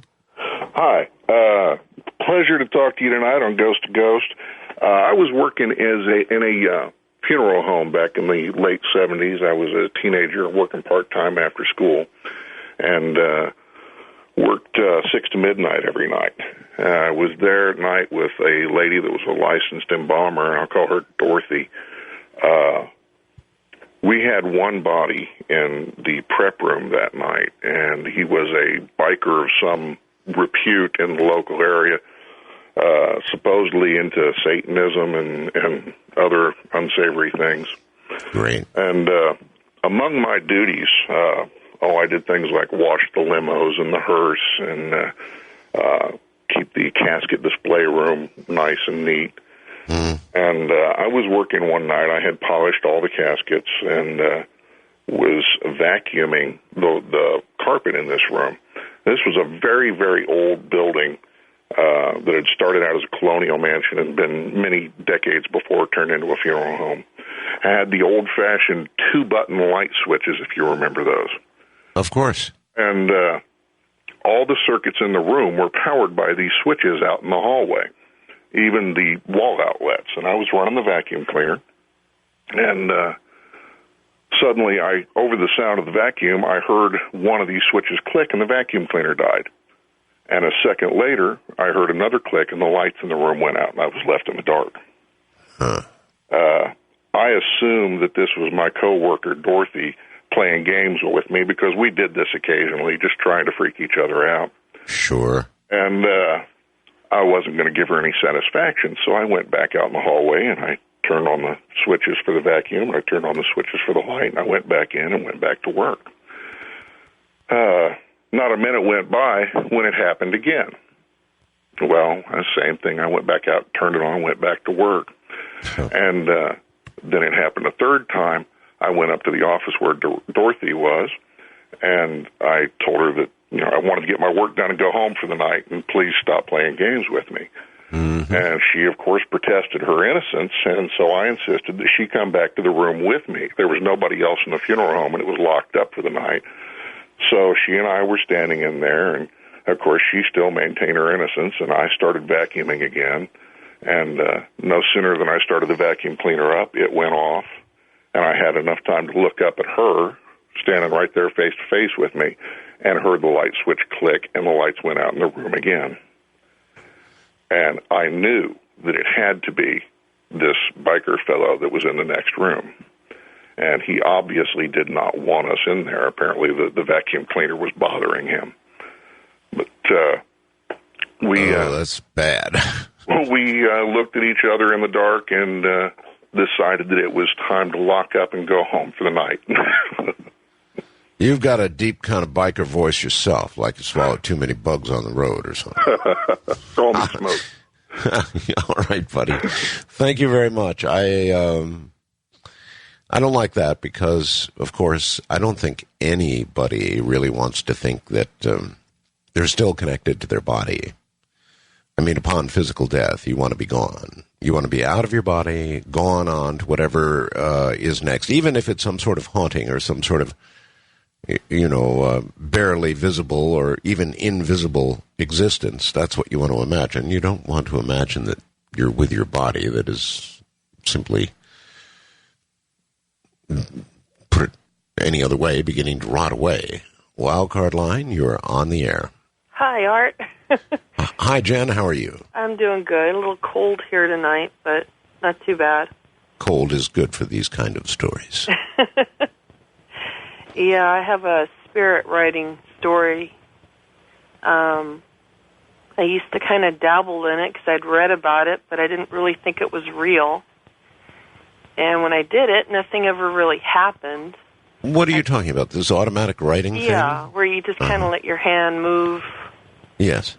So, I never really thought anything of it. So this one time, the last time actually I ever did it, because of this incident, I noticed that when I did it, it was kind of like when you do a Ouija board, it kind of moves around in a circular kind of figure-8 pattern, and then it moves around.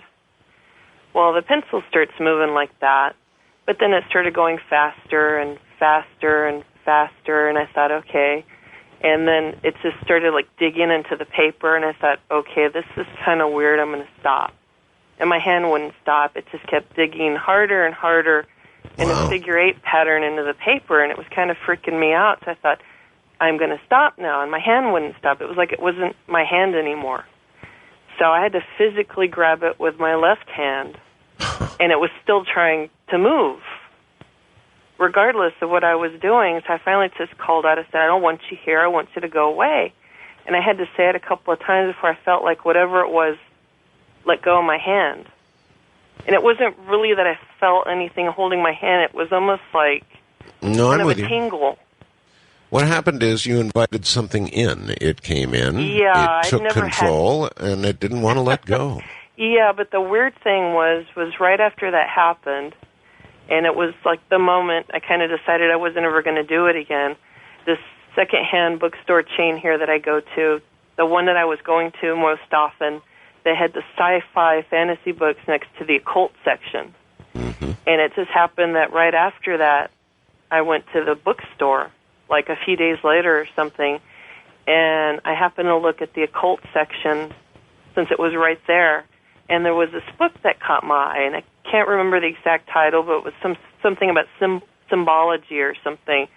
So I opened it up, and I was skimming through it, and like the second part that the book fell open, it said something about if you're doing spirit writing and you get a figure 8, you got an evil spirit. Oh. And I just thought it was freaky that was like the second page that it fell open on. And I thought, okay, that's a sign never to do this ever again. So I've never done it again. I like to be in control. Yeah, I fully understand, Jen. So do I. That's an interesting story. It seems as though it has everything to do with intent. So it doesn't really matter whether it's a Ouija board. Obviously, when you sit down at a Ouija board, you have a certain intent. You're saying, okay, if you're out there, come on, let's rock. Or if you put a pencil in your hand or a pen and say, let's try this automatic writing thing, your intent is what? Your intent is to invite a spirit or something to take over and begin doing it. Well, in her case, it did. I think it really, really, really has to do with intent. I don't think the Ouija board in and of itself is important, nor is the pencil important. It all has to do with your intent. Be careful what you invite in.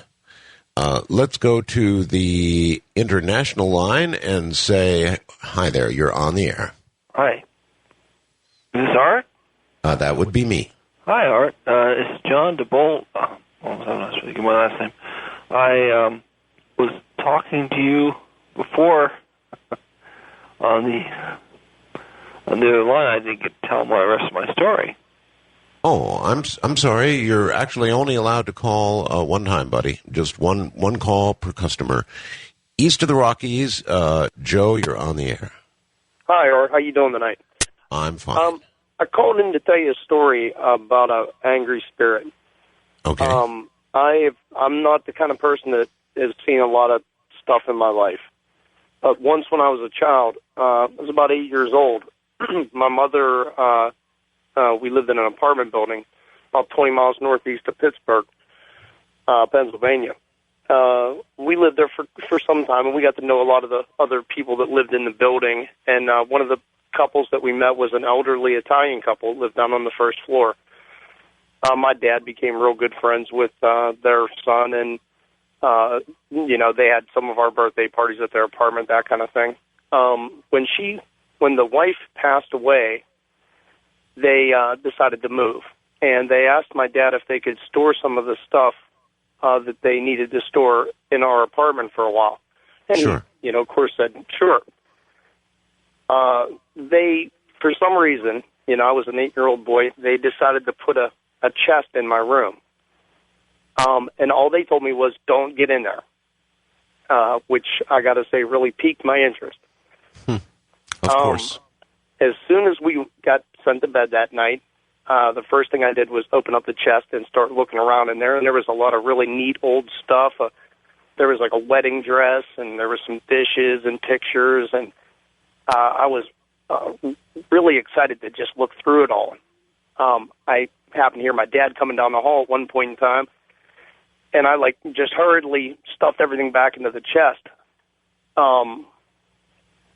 I jumped up into my bed, and I covered myself up as if I was already, trying to pretend that I was in bed the whole time. And all right, walked away. Hold the punchline to this one. We're up against a break, so we'll be back with you in just a moment. 2006, Ghost to Ghost AM. That would be me. It's all you this night. If you've got a good story, the aforementioned numbers, or send us a fast blast. Be sure to include your area code and phone number. If it's a good one, we'll call you. Back in a moment.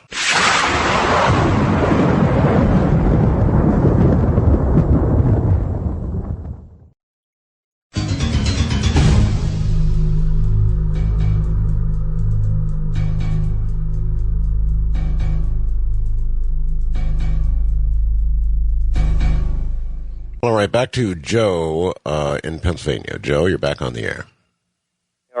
Yeah, like I was saying, I had gotten into the woman's chest, and I had messed around. They had a bunch of stuff out on the floor. When I thought I heard my father coming, I hurried up and threw everything back into the chest and closed it and jumped into bed and tried to pretend like I was already in bed. He just walked right by the door. He didn't stop, and I thought, boy, I was pretty lucky, And I laid there for a second, and I thought I heard somebody whisper my name. Sort of sounded like it was sort of coming from the closet in my room. And my first thought was it was my younger sister maybe, playing with me. And I just ignored it. But then I heard it again, and I said, hey, come on out of the closet, quit messing around, And I heard the third time, the name was getting louder each time. And the third time, it was kind of almost insistent. It was just Joey. And I actually got up out of the bed and walked to the closet and opened the closet to make to get my sister and tell her to get out of there. But the closet was empty. And I went back to my bed, and I climbed back in bed, and I was, a little bit worried about it. And I heard it again the fourth time, and it sort of sounded like it was coming from behind me. And as I rolled over, I want to say it was the woman that I knew, maybe 2 feet above me, glaring at me with such an anger, just a furiousness. I can tell you that it was a smoky sort of an appearance. You had violated, it's like violating somebody's diary or something. Yeah, apparently it was her hope chest that she had since she was a teenage girl. Like I said, I want to say it was her, but it really didn't look like her because the woman that I knew was always very gentle and kind and smiling and happy, and it was very vivid, down to where I can tell you that I could see the hair flowing. And, instantly I was out of that bed and down the hall and into my parents' room screaming at the top of my lungs, Mom, help me, help me. I was so totally terrified. My mother panicked. She told my father to call his friend and have them take that chest right now out of the room. Well, the next day when they had gone through it, they found out that I had broken a couple of things in a couple of the dishes when I had thrown everything back in.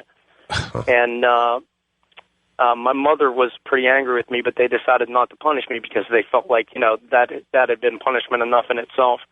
And I got to say, since that day, I've never doubted for a second that there is something after this life. I mean, it's as certainty as anything I could say that I know is the truth. All right, Joe. Thank you so much. Yeah, that's what it does. It makes you absolutely certain. Okay, let's see. Let's go to the first-time caller line and say, Rachel in Burbank, you're on the air. Yes, hello. I'm a first-time caller, and I just want to say awesome to be able to talk to you. So cool. Thank you. Okay, so first off, I never really believed in ghosts at all, and people would tell me ghost stories, and I was always like, yeah, whatever, okay. But I started working at a restaurant in Colorado. That's where all my family is, and then I moved out to California. But when I lived in Colorado, I worked at this restaurant, and when I first started working there, one of the girls told me that the place was haunted. And I was like, okay, whatever, yeah, sure. So she goes, no, a lady came in, and she did a seance, and she said what happened, and then she said, and she told me that supposedly there was a girl that was murdered in one of the upstairs rooms, and then there was also a guy that was involved in some Chicago mafia of some sort, and he would come out to Colorado for vacationing, and he would come to this restaurant, and he loved it there. It was one of his favorite places. But when he was killed, they said that his ghost came back to this restaurant, and it still haunts it, and he was a really big womanizer. So I was like, okay, whatever. So she tells me this, and I work there, and I'm like 3 months in now, and it was time for me to open. And they were only open in the evenings. And so I go in to open, and I am bending over to get trays because you have to put them all out on the tables first off to catch the food because it's a really fancy restaurant. So I'm bending over to get these trays out of this chest. Well, not a chest, but it's like a cabinet area. And I'm bending over, and something, I swear to you, grabs my behind. That's what they told me to say. Okay. But, literally grabs me.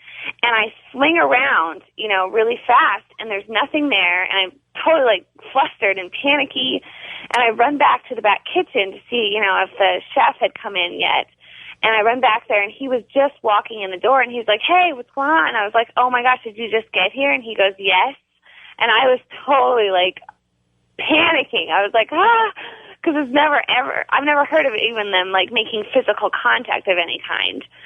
So I called my mom immediately, and was crying to her, and I was like, I can't believe this happened. And so she called her friend, and her friend said that, yes, she knows a lot about ghosts or whatever, and she goes, that is true. They have made some kind of physical contact. They have been able to. So, but that's pretty much my story. But now I believe when I hear stories like that, because I used to not. So. Well, I appreciate the story, Rachel, and I'm going to have to think a little bit about what that says about physical urges. Now, as far as I always knew, they were inclusive of those in bodies, but maybe not. That's really wild. I wonder, everybody's always asked about sex on the other side. Maybe we just got an answer. I don't know. Wildcard line 4, Rebecca in Chicago, you're on the air. Hi, Art. Pleasure to talk to you.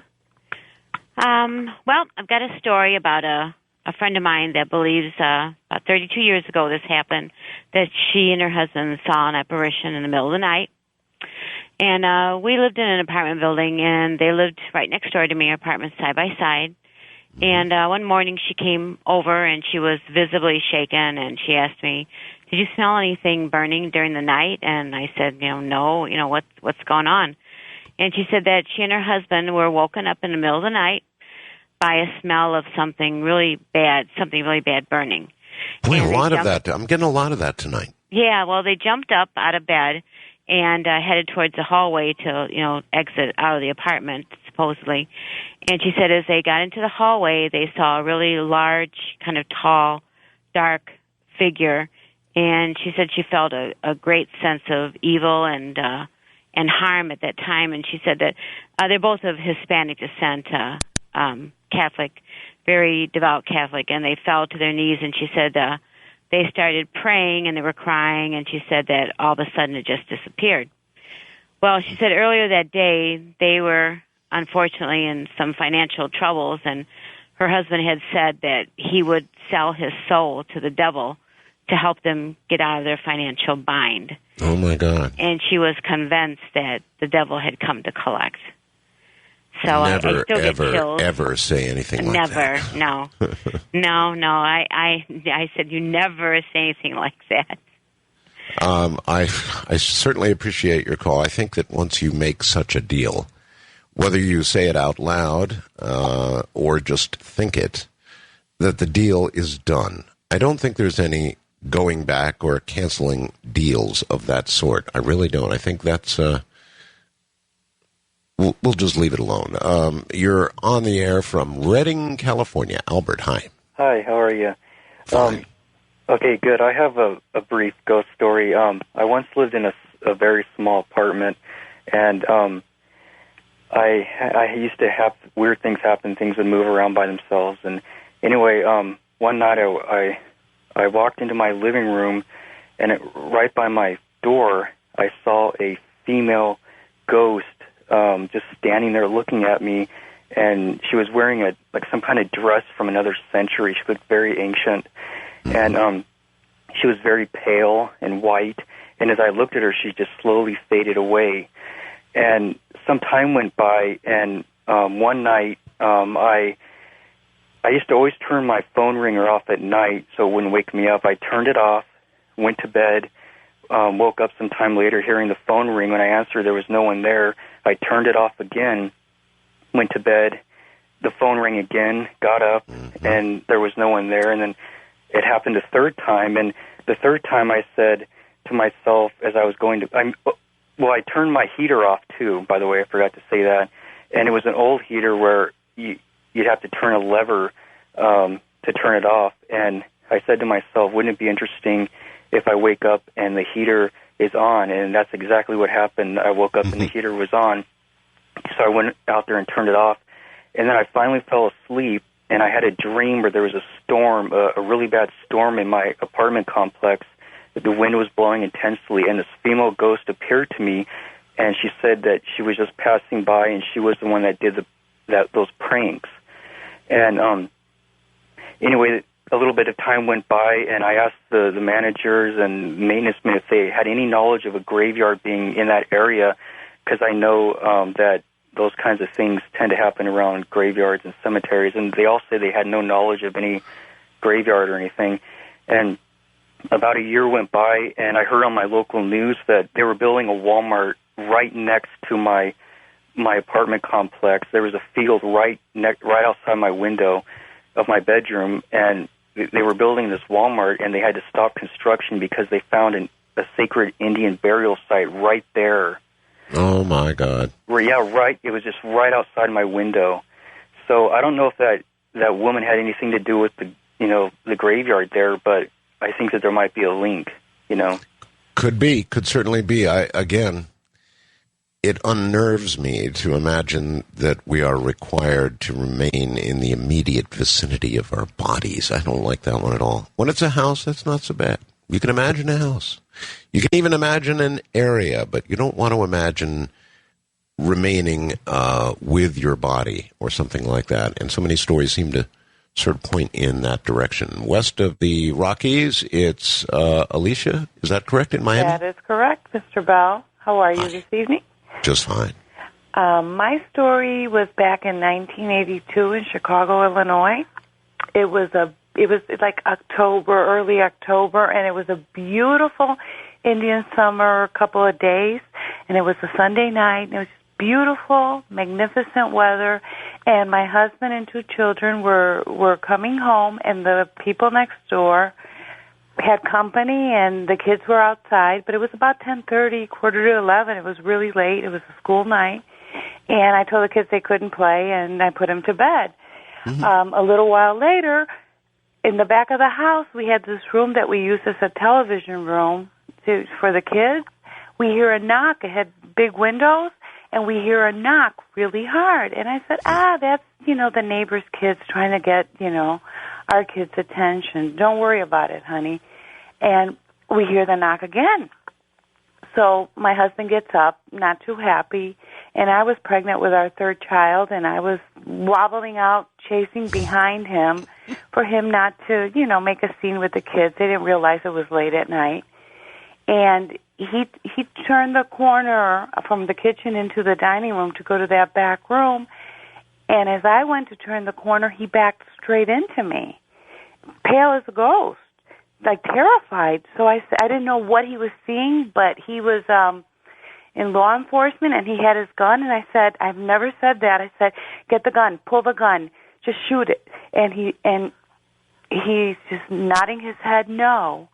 And he looked at me, and he said, what I just saw, my gun will do nothing. So then he starts walking toward the dining room. Now, I'm crying, wanting to be upstairs with my children, but terrified I was like stuck to him. I was not going to be alone. Sure. And he went into the dining room, and whatever it was knocked again, and then he went into that back room, and I was with him, and there was a door that went into the yard from that room, and he went to open it. So I started screaming, please don't let it in. I don't want whatever you saw. I don't want it in if you can't kill it. And he went and he opened the door. And so then I thought, our life is ruined. I'm crying all over the place, hanging on to him. And he looked at me and he said, would you be quiet? I saw a woman standing in front of the window, knocking from the inside. I think she wants to get out. Oh, my God. And it was like, he said it was like all black. And I said, well, like a nun? And he said either very long hair or a nun. And he said you could see through her. She was like transparent. She wasn't completely solid. He said, but her right hand, she was just standing in front of that window with her right hand up, knocking. And I heard the knocks. I did not see her, thank goodness. I wonder if she made it out.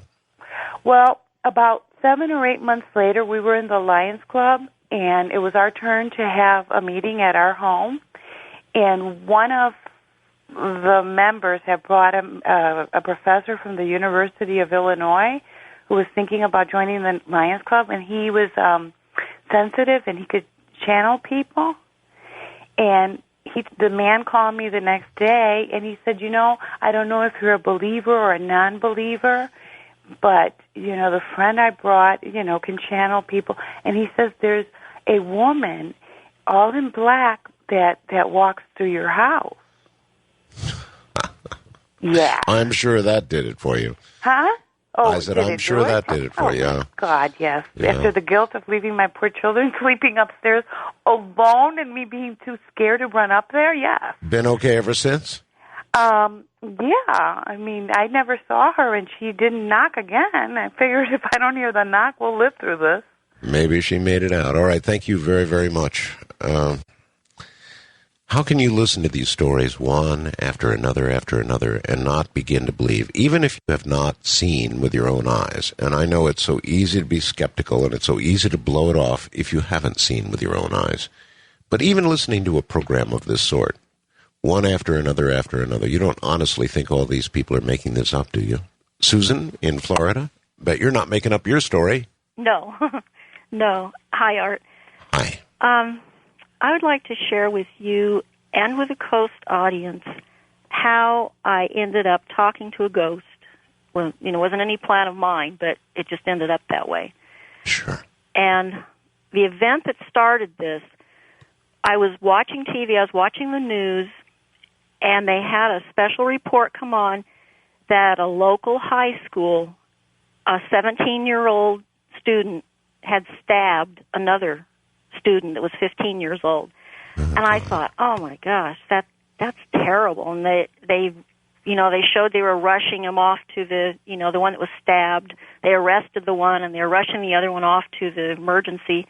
Mm-hmm. And I thought, oh gosh, that's awful. And then they showed students at that school. Some of them had gathered around a flagpole and they were praying. And then they showed they were having football practice before all this happened, and all the football players out there just knelt on one knee, and they were praying. And when I saw that, I thought, I should be praying too for this young guy. And I started to pray, and I just closed my eyes, and just in a few minutes, all of a sudden, it was like I was transported somehow to the emergency room where they were working on this young guy. Wow. And I saw his spirit, the spirit of this young guy, standing by his body, watching them work on him. And he turned, I don't know what I looked like. I must have looked like a spirit too. Nobody noticed me or anything. And he turned to me and he said, I'm afraid to die. I don't want to die. And I don't know. It was like I just felt so bad for him, and I had been praying for him. And I said, you don't have to be afraid. Jesus is the way. He's the truth and the life. And if you're absent from the body, you're present with the Lord. And he was still frightened, so I'm talking to him while they're working on his body over here, and I'm hearing some of the things they're doing, like there was some kind of a suction thing going on. Uh-huh. And listen, we're just about out of time. Did he make it? After I talked to him, it was all of a sudden like he got sucked back into his body. He says, I've got to go now. But he said, I've got to go now, too. You hold on. We'll come back to you, dear. Stay right there. This is Ghost to Ghost AM. Ghost to Ghost AM, indeed, 2006. Good morning, good evening, good afternoon, whatever it is, wherever you are. It certainly is a pretty spooky night. We'll get back to Susan in Florida right after this.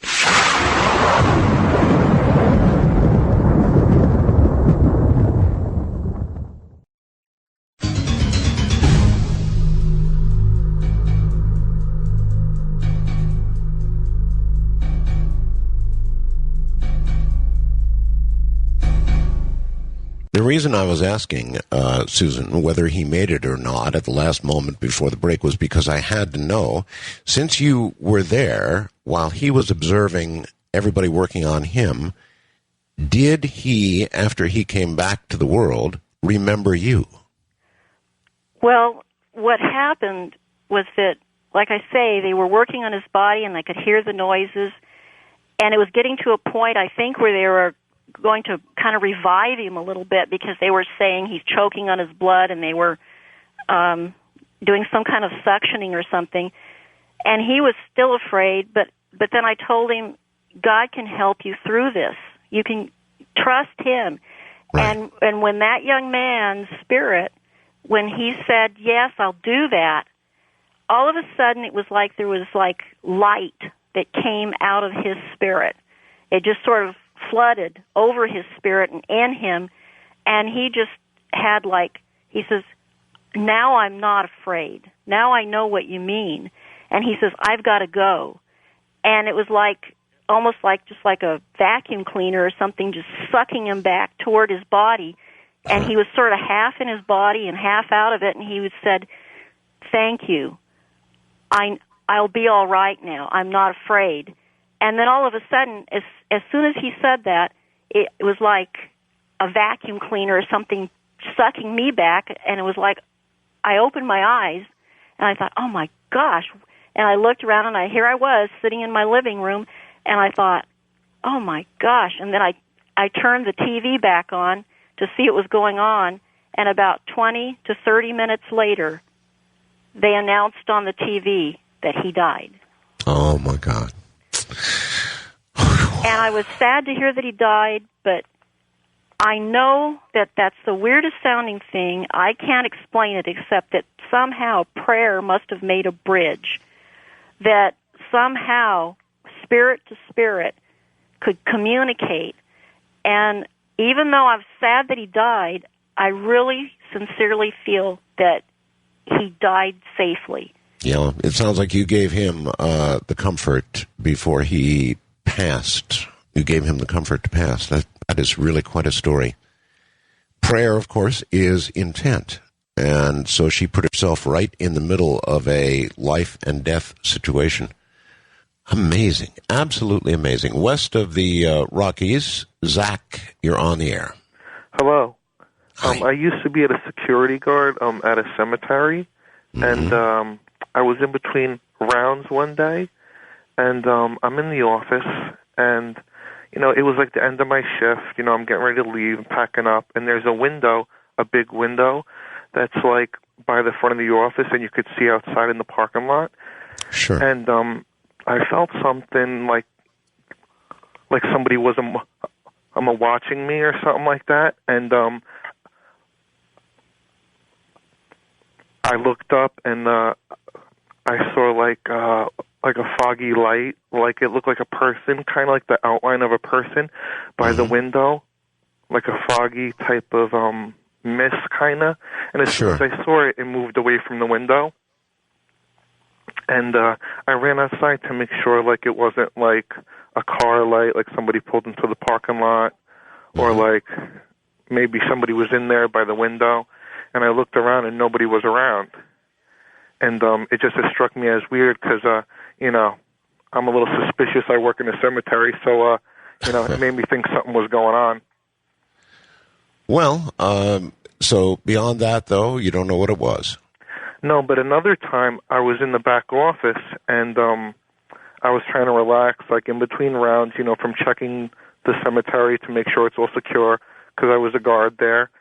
And I thought I heard voices in another room, and I went and I checked everywhere, the whole place.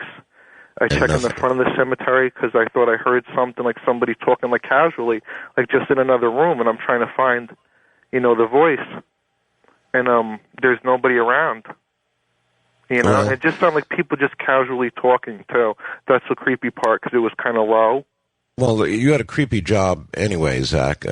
Being a guard in a cemetery is kind of creepy, and it keeps taking me back. People keep mentioning these cemeteries. I don't want to think that a spirit is anywhere near its the body that it's left. That doesn't make any sense to me. With everything that we know about death, that part makes no sense to me whatsoever. Why would you hang anywhere near your body? But there are so many things that we truly don't know, aren't there? Wildcard line, you're on the air, Tim in Wisconsin. Was that me, Art? That's you. Oh, fabulous. Long-time listener. Good to hear you, and good to hear that you're getting along very well over in your second life dimension, shall we say, experience. Thank you. But I've got a story for you that happened to me when I was a teenager. Naturally, we were kids, interested. My father gave me the book of about Roswell when I was about 13 years old. So I've been interested in all the paranormal different stuff since then. And so when we were kids, three of us, your screener said to jump right into the story. So here I go. And we were interested in, Aleister Crowley and reading all kinds of different manuals, and turned out that one of our friends' sister was involved in what evidently they call a coven, and had access to this manual supposedly written in blood and all of this stuff. And of course, again, we were teenagers, so part of this may be a little. There was probably a little gleam put on it for us to get us interested in this stuff back when we were teenagers, if you understand what I mean. Mm-hmm. So anyhow, we decided to go ahead and give this a try to conjure up this being, which we had no idea what we were doing. This is kind of along the lines of the Ouija board. We had to actually go around and get some different items, some rice paper, a quill, a pen made out of a crow's feather, a lemon, a black candle, a piece of charcoal, and basically, I don't know if you want me to go into the details of how we just tell me what happened. Well, what happened was, after we did what this, I'll use the term recipe called for, we kind of went into a haze for about an hour, and woke up and realized that about an hour's time had gone by. And what this was a supposed blood curse. And again, we were kids, and we were playing around, who was our current enemy of the week? Who are we arguing with at school or something that week?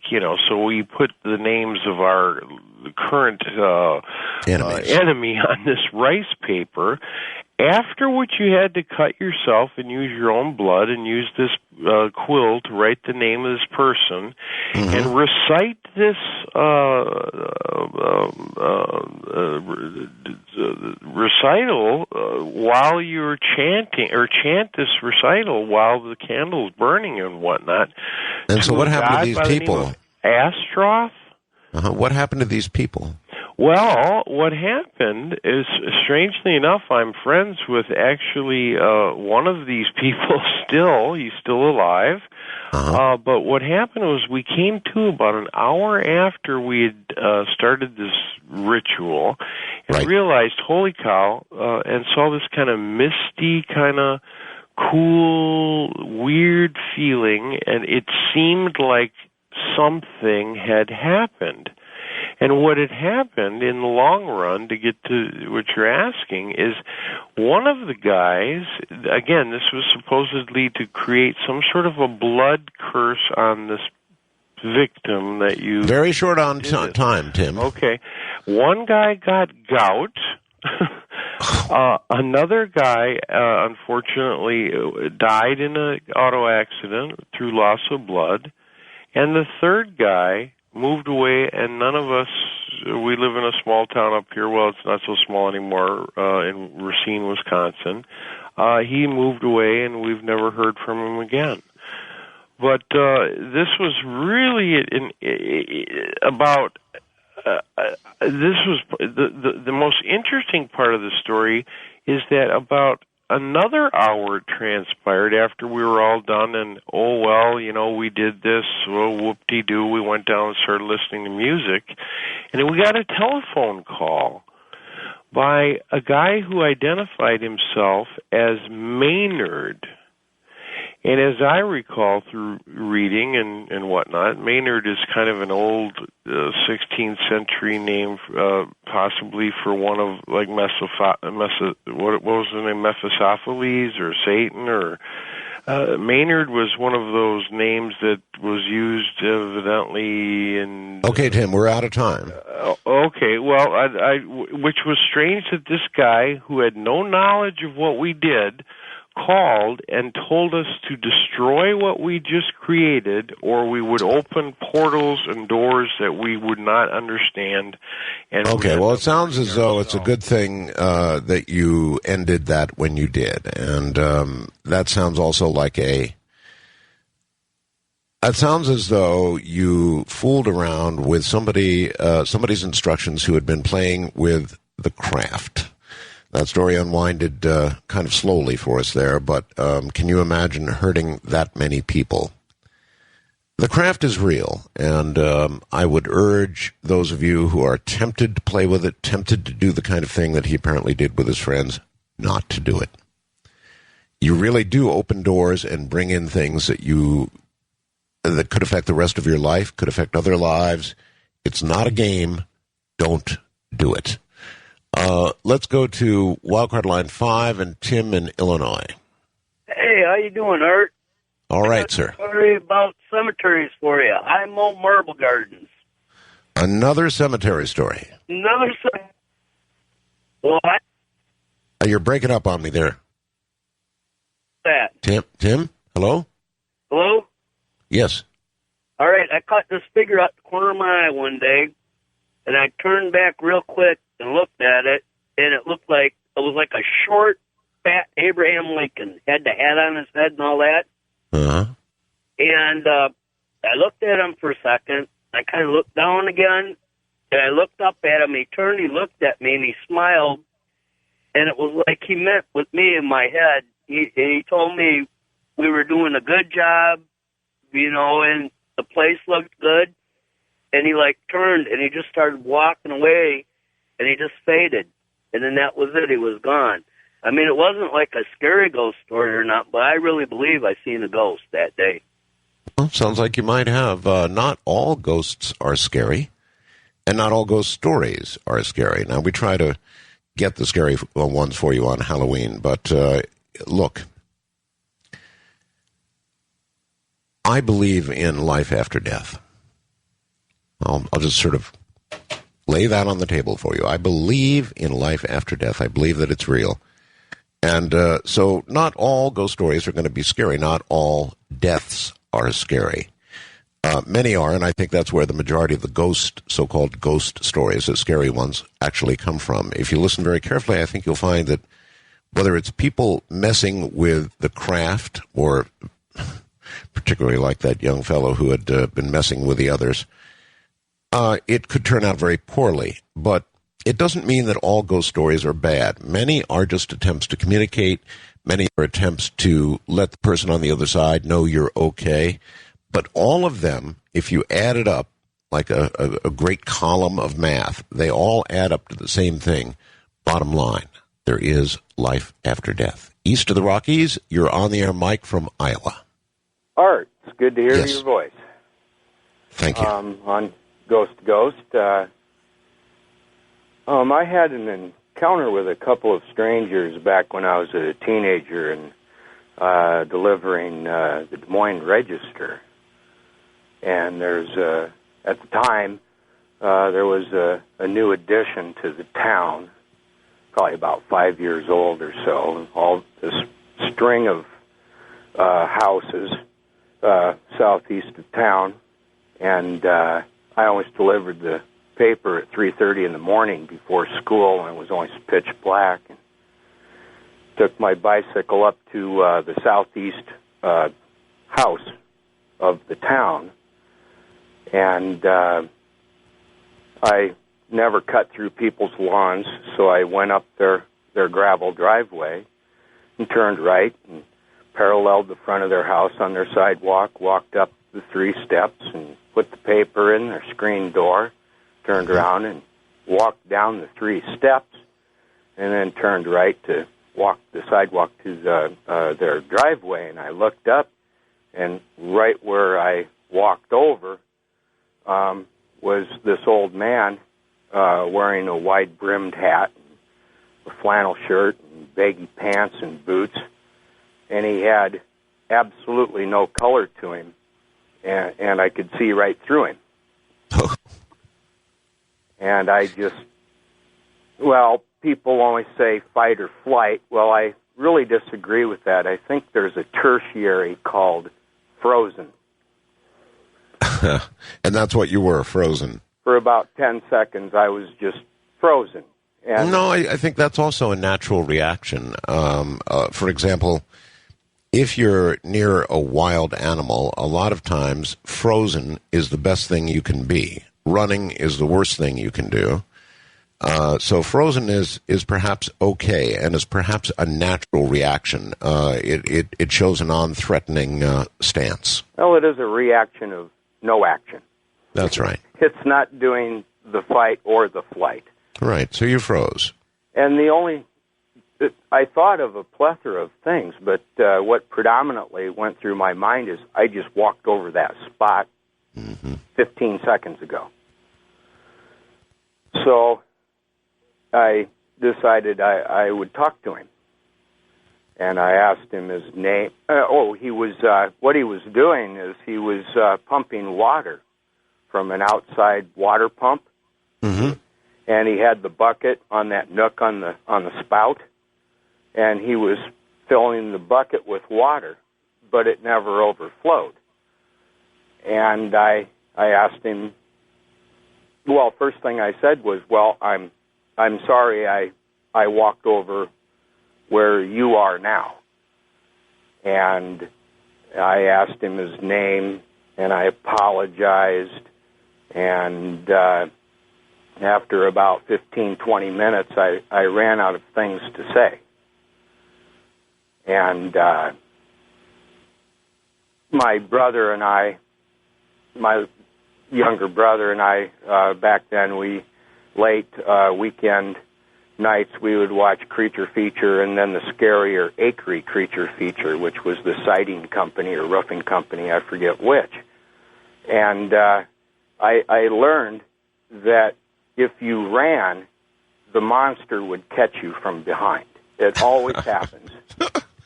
Yeah, that's the way it works, all right. I never recall someone that didn't run that got caught from behind by the monster.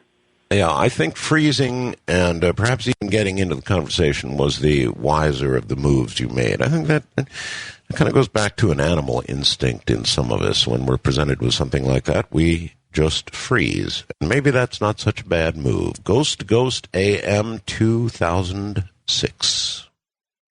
If you've got a story for us, those are the numbers. An additional way to get in, perhaps, is to include your a sentence about your story and your telephone number, including area code, and we'll get to you. So it can happen that way, or you can pick up one of the lines. All of this continues in a moment.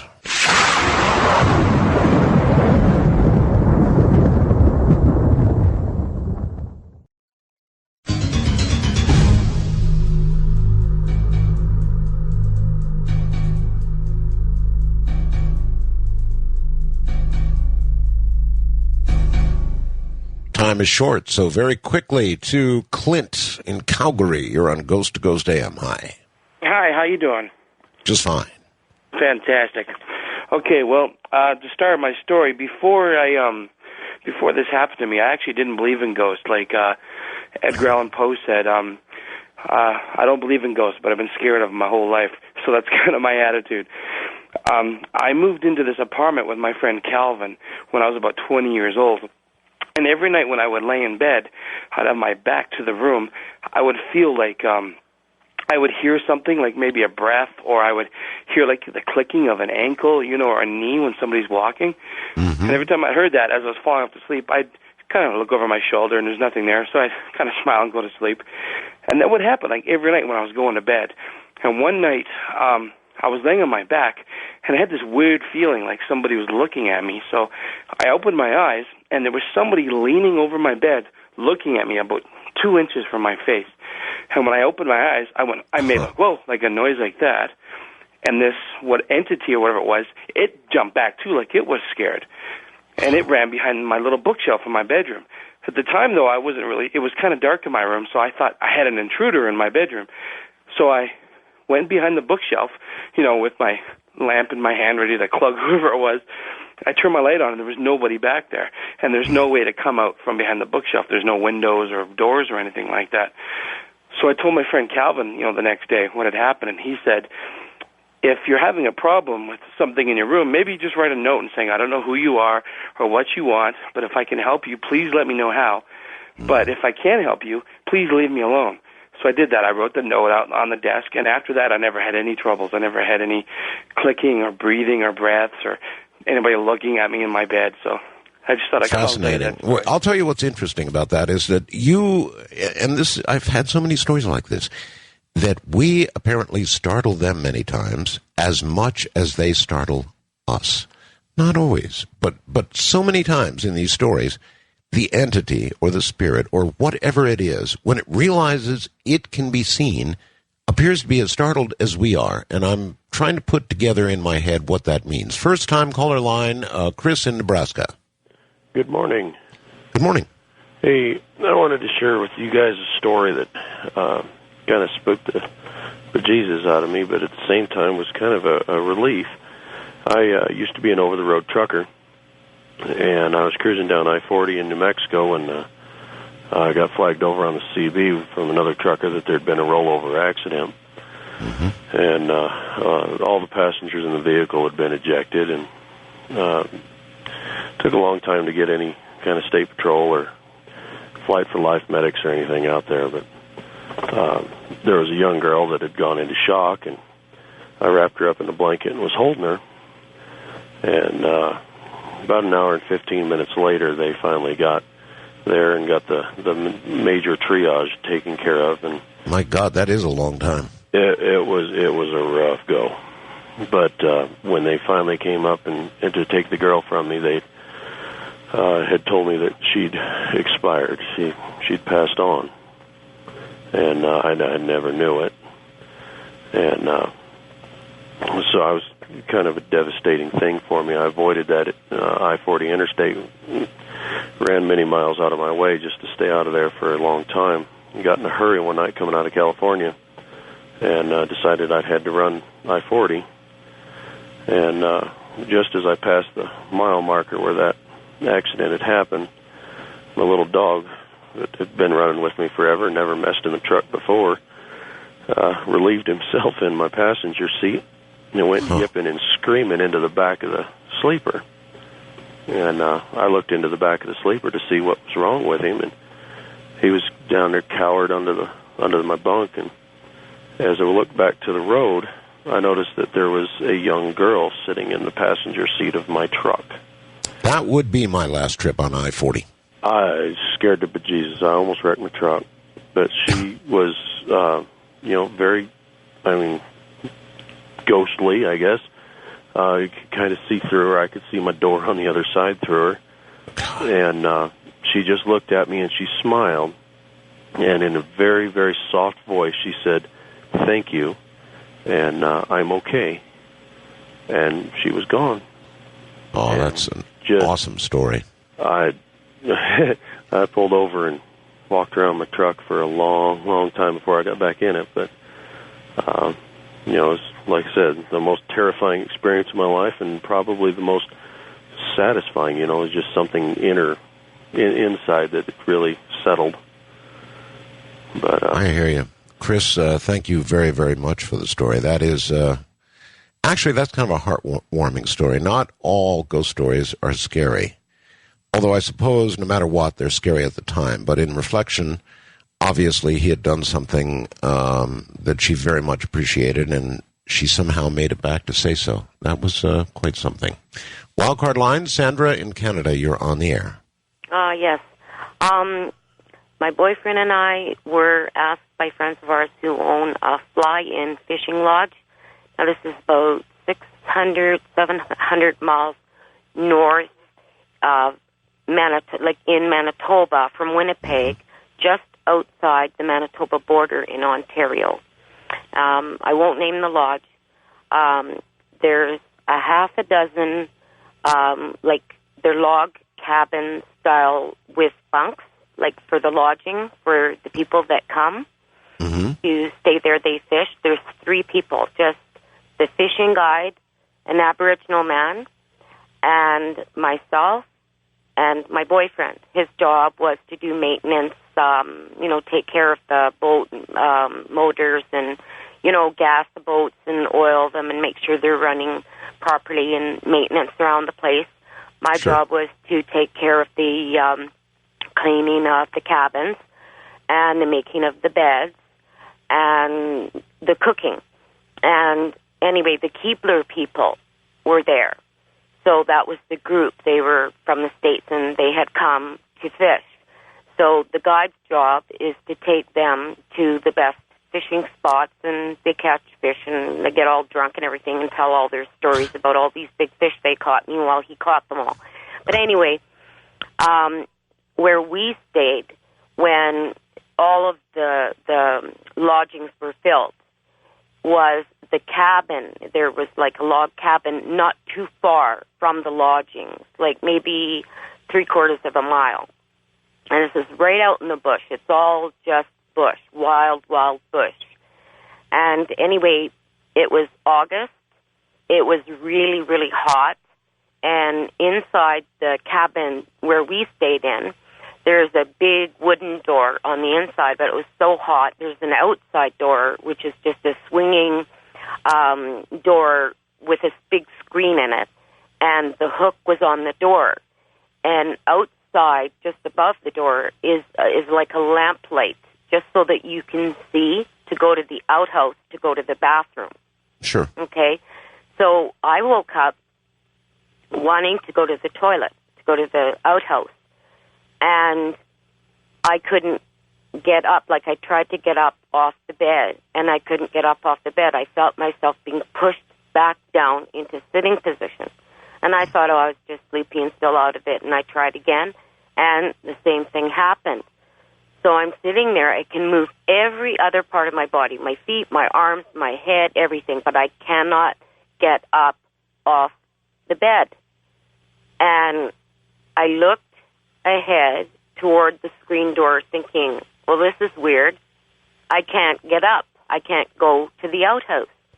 And as I'm looking toward the screen door, this man, an old man, not an elderly man, but an old man, walks right through the door. Doesn't open the door, walks right through the door. Not an apparition, a full-body person. Turned on the kitchen light. There's an old kettle, you know, those old ones with the wire handle and a wooden handle with the wire, yes. You know, with the pointy spout. Yes. It's like aluminum, and a gas stove. So he goes over, there's a water pump. He dumped out the kettle. He pumped water into a container that sat beside with a spout so you could pour that into the kettle, into the top of the kettle. He took off the lid, poured the water into the kettle, turned on the gas, and he sat down at the kitchen chair, on the kitchen chair by the table, waiting for the water to boil. He got up, he opened the cupboard door, and he took out, there's only one teacup in there with a saucer. Everything else was mugs. Okay, not a lot of time, Sandra. He pulls it out. He puts it on the kitchen counter. He takes down the sugar bowl. He opens the drawer, takes out a spoon. He puts the sugar in the cup. He takes the tea bag from the box. He puts it in the cup, and he brings it and he sits it on the table. Then he goes and he gets the kettle and he puts the water in the cup, puts the kettle back on the stove, sits back down, and he takes the spoon and he's squeezing the tea bag. I'm sitting watching everything he's doing. And I was really feeling scared because I could move every other part of my body, but I could not get up. I felt pressure to sit where I was sitting. And I just got up the gumption to say, who are you and what are you doing in our cabin? Because I thought it was one of these maybe Keebler people, but it wasn't anybody I had recognized. So what did he say to you? And he says to me, you just sit there and be quiet. I want to have my tea in peace. I see. So I am going, oh my God, what if this guy finishes his tea and starts to get a lumberjack T-shirt on, and you know those dark green pants that engineers wear? Mm-hmm. He had clothes on like that, and I thought, what if he finishes his tea and starts taking off his clothes, thinking he's going to get into bed and go to sleep? So I start pounding my boyfriend with the side of my fist all up and down his back as hard as I can, right? Just pounding him. And he won't wake up. He just won't wake up. And okay, Sandra, we got to get to the end of this story. We're out of time here. Well, anyway, so the man says to me, quit hitting him. Let him sleep. I just want to have my tea in peace. And I'm like, oh my God. He finishes his tea. He gets up. He picks up the saucer. He walks to the counter. He puts the saucer on the counter. He walks to the screen door, and he turns around, and he looks at me, and he says, I'll leave the light on for you, and you can go and pee now. And he walks through the screen door, just like the way he came in.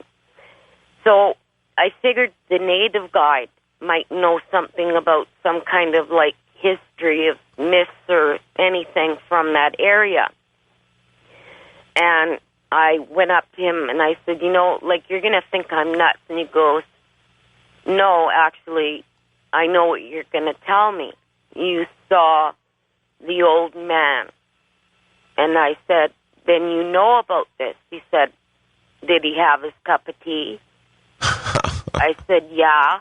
And I said, and the tea bags there, the saucer, the teacup, the spoon, everything. And I said, if you were to have touched that kettle, the water was hot. Like, I know I saw what I saw. And well, I'm sure you did, Sandra. I'm going to have to leave it there. My guesstimation would be that this man knew you. And just what he did was he froze you to the spot, knowing otherwise what would become of him. West of the Rockies, you're on the air. Hello. Yes. Art? Yes. Yes, okay. I didn't hear the first part. Anyway, I have a good story. This happened just a couple weeks ago. Okay. I live in this small apartment, one-bedroom apartment with my wife. And, see, I'm a truck driver. I drive overnight, usually, and then I'm home the next day. And this would happen to be a Saturday, and I was staying up. My wife went to bed because she had to be at work the next day. And it's about 2 o'clock in the morning. I'm sitting at the computer, and where I'm sitting, I can see the bedroom door. It's closed. My wife likes to sleep with the door closed. Well, as I'm browsing the Internet and looking at Coast to Coast online, I out of the corner of my eye, this apparition appears right in front of my door, and I feel this chill run down my spine. The hair on my hand stands up, and when I go to look, it just quickly disappears. I feel this strong intention from this, like somebody's really peering at you, not just having a glance at you. Sure. You can feel that energy. And I thought, wow, okay. So it happened. So I go on browsing, go to bed, wake up the next morning, and my wife is a little agitated. I ask her what's wrong. She goes, last night around 2 o'clock, same time I witnessed this, there was a being in my room. It was shaking my bed. It was scaring me. And she goes, we're sensitive, and I know that we've, sensed beings before, but this one was the only one that has scared me before, And she was frozen. She was frozen to her bed, and she tried to scream out, but she couldn't scream. But she mentally screamed out to me, and she was just, frightened. And I thought this was amazing because I saw that entity the night before, and here she is telling me what experience she had with that same entity, I assume, the next day. Well, husbands and wives can frequently communicate with each other that way, not just husbands and wives, brothers, sisters, relatives, people who know each other and are very close are able to communicate that way. Right. But it's pretty amazing, eh? It is amazing. Of course it is. A lot of what we've heard tonight, what we've talked about tonight is amazing. East of the Rockies, very quickly, you're on the air. Jim in Lakewood. Yes, hi. What happened was I rented a place. It was an older house, a downstairs house, and I remember when I closed the door when I was leaving, I could feel that, like when you have a magnet, you get like that reverse polarity. It felt like something jerked the door that said, I couldn't close the door when I was leaving, when I closed the deal with the landlady. Well, right. It was like a warning. And later on, what happened was I had like an infection and a blood infection. And I was in the downstairs, and the guy that rented upstairs with this lady that she was like 98 pounds and he was like 250. He beat her to death, and I listened to her die. Oh, my God. And I saw her apparition in my bedroom, and she said, don't come up to help me. And I thought, don't come up to help me. I thought I was like delirious because of the blood infection. Later on, the cops came the next day after he had killed her by kicking her so bad he fractured her liver, dragged her across the floor. I witnessed all of that by listening to it. Well, they said that he had upside-down crosses and this and that. But you know what I got out of that? She gave me strength. Because you know what? Right now, I am armed to say that if it ever comes again, evil ever comes again, I'm ready for it. Gotcha. All right. Well, I guess the best offense or defense, that is to say, is a good offense. All right, everybody, that's it. We're out of time. Ghost to Ghost AM 2006. I'm Art Bell. It has been my pleasure to be your host. You all have a good night. See you next year with another version.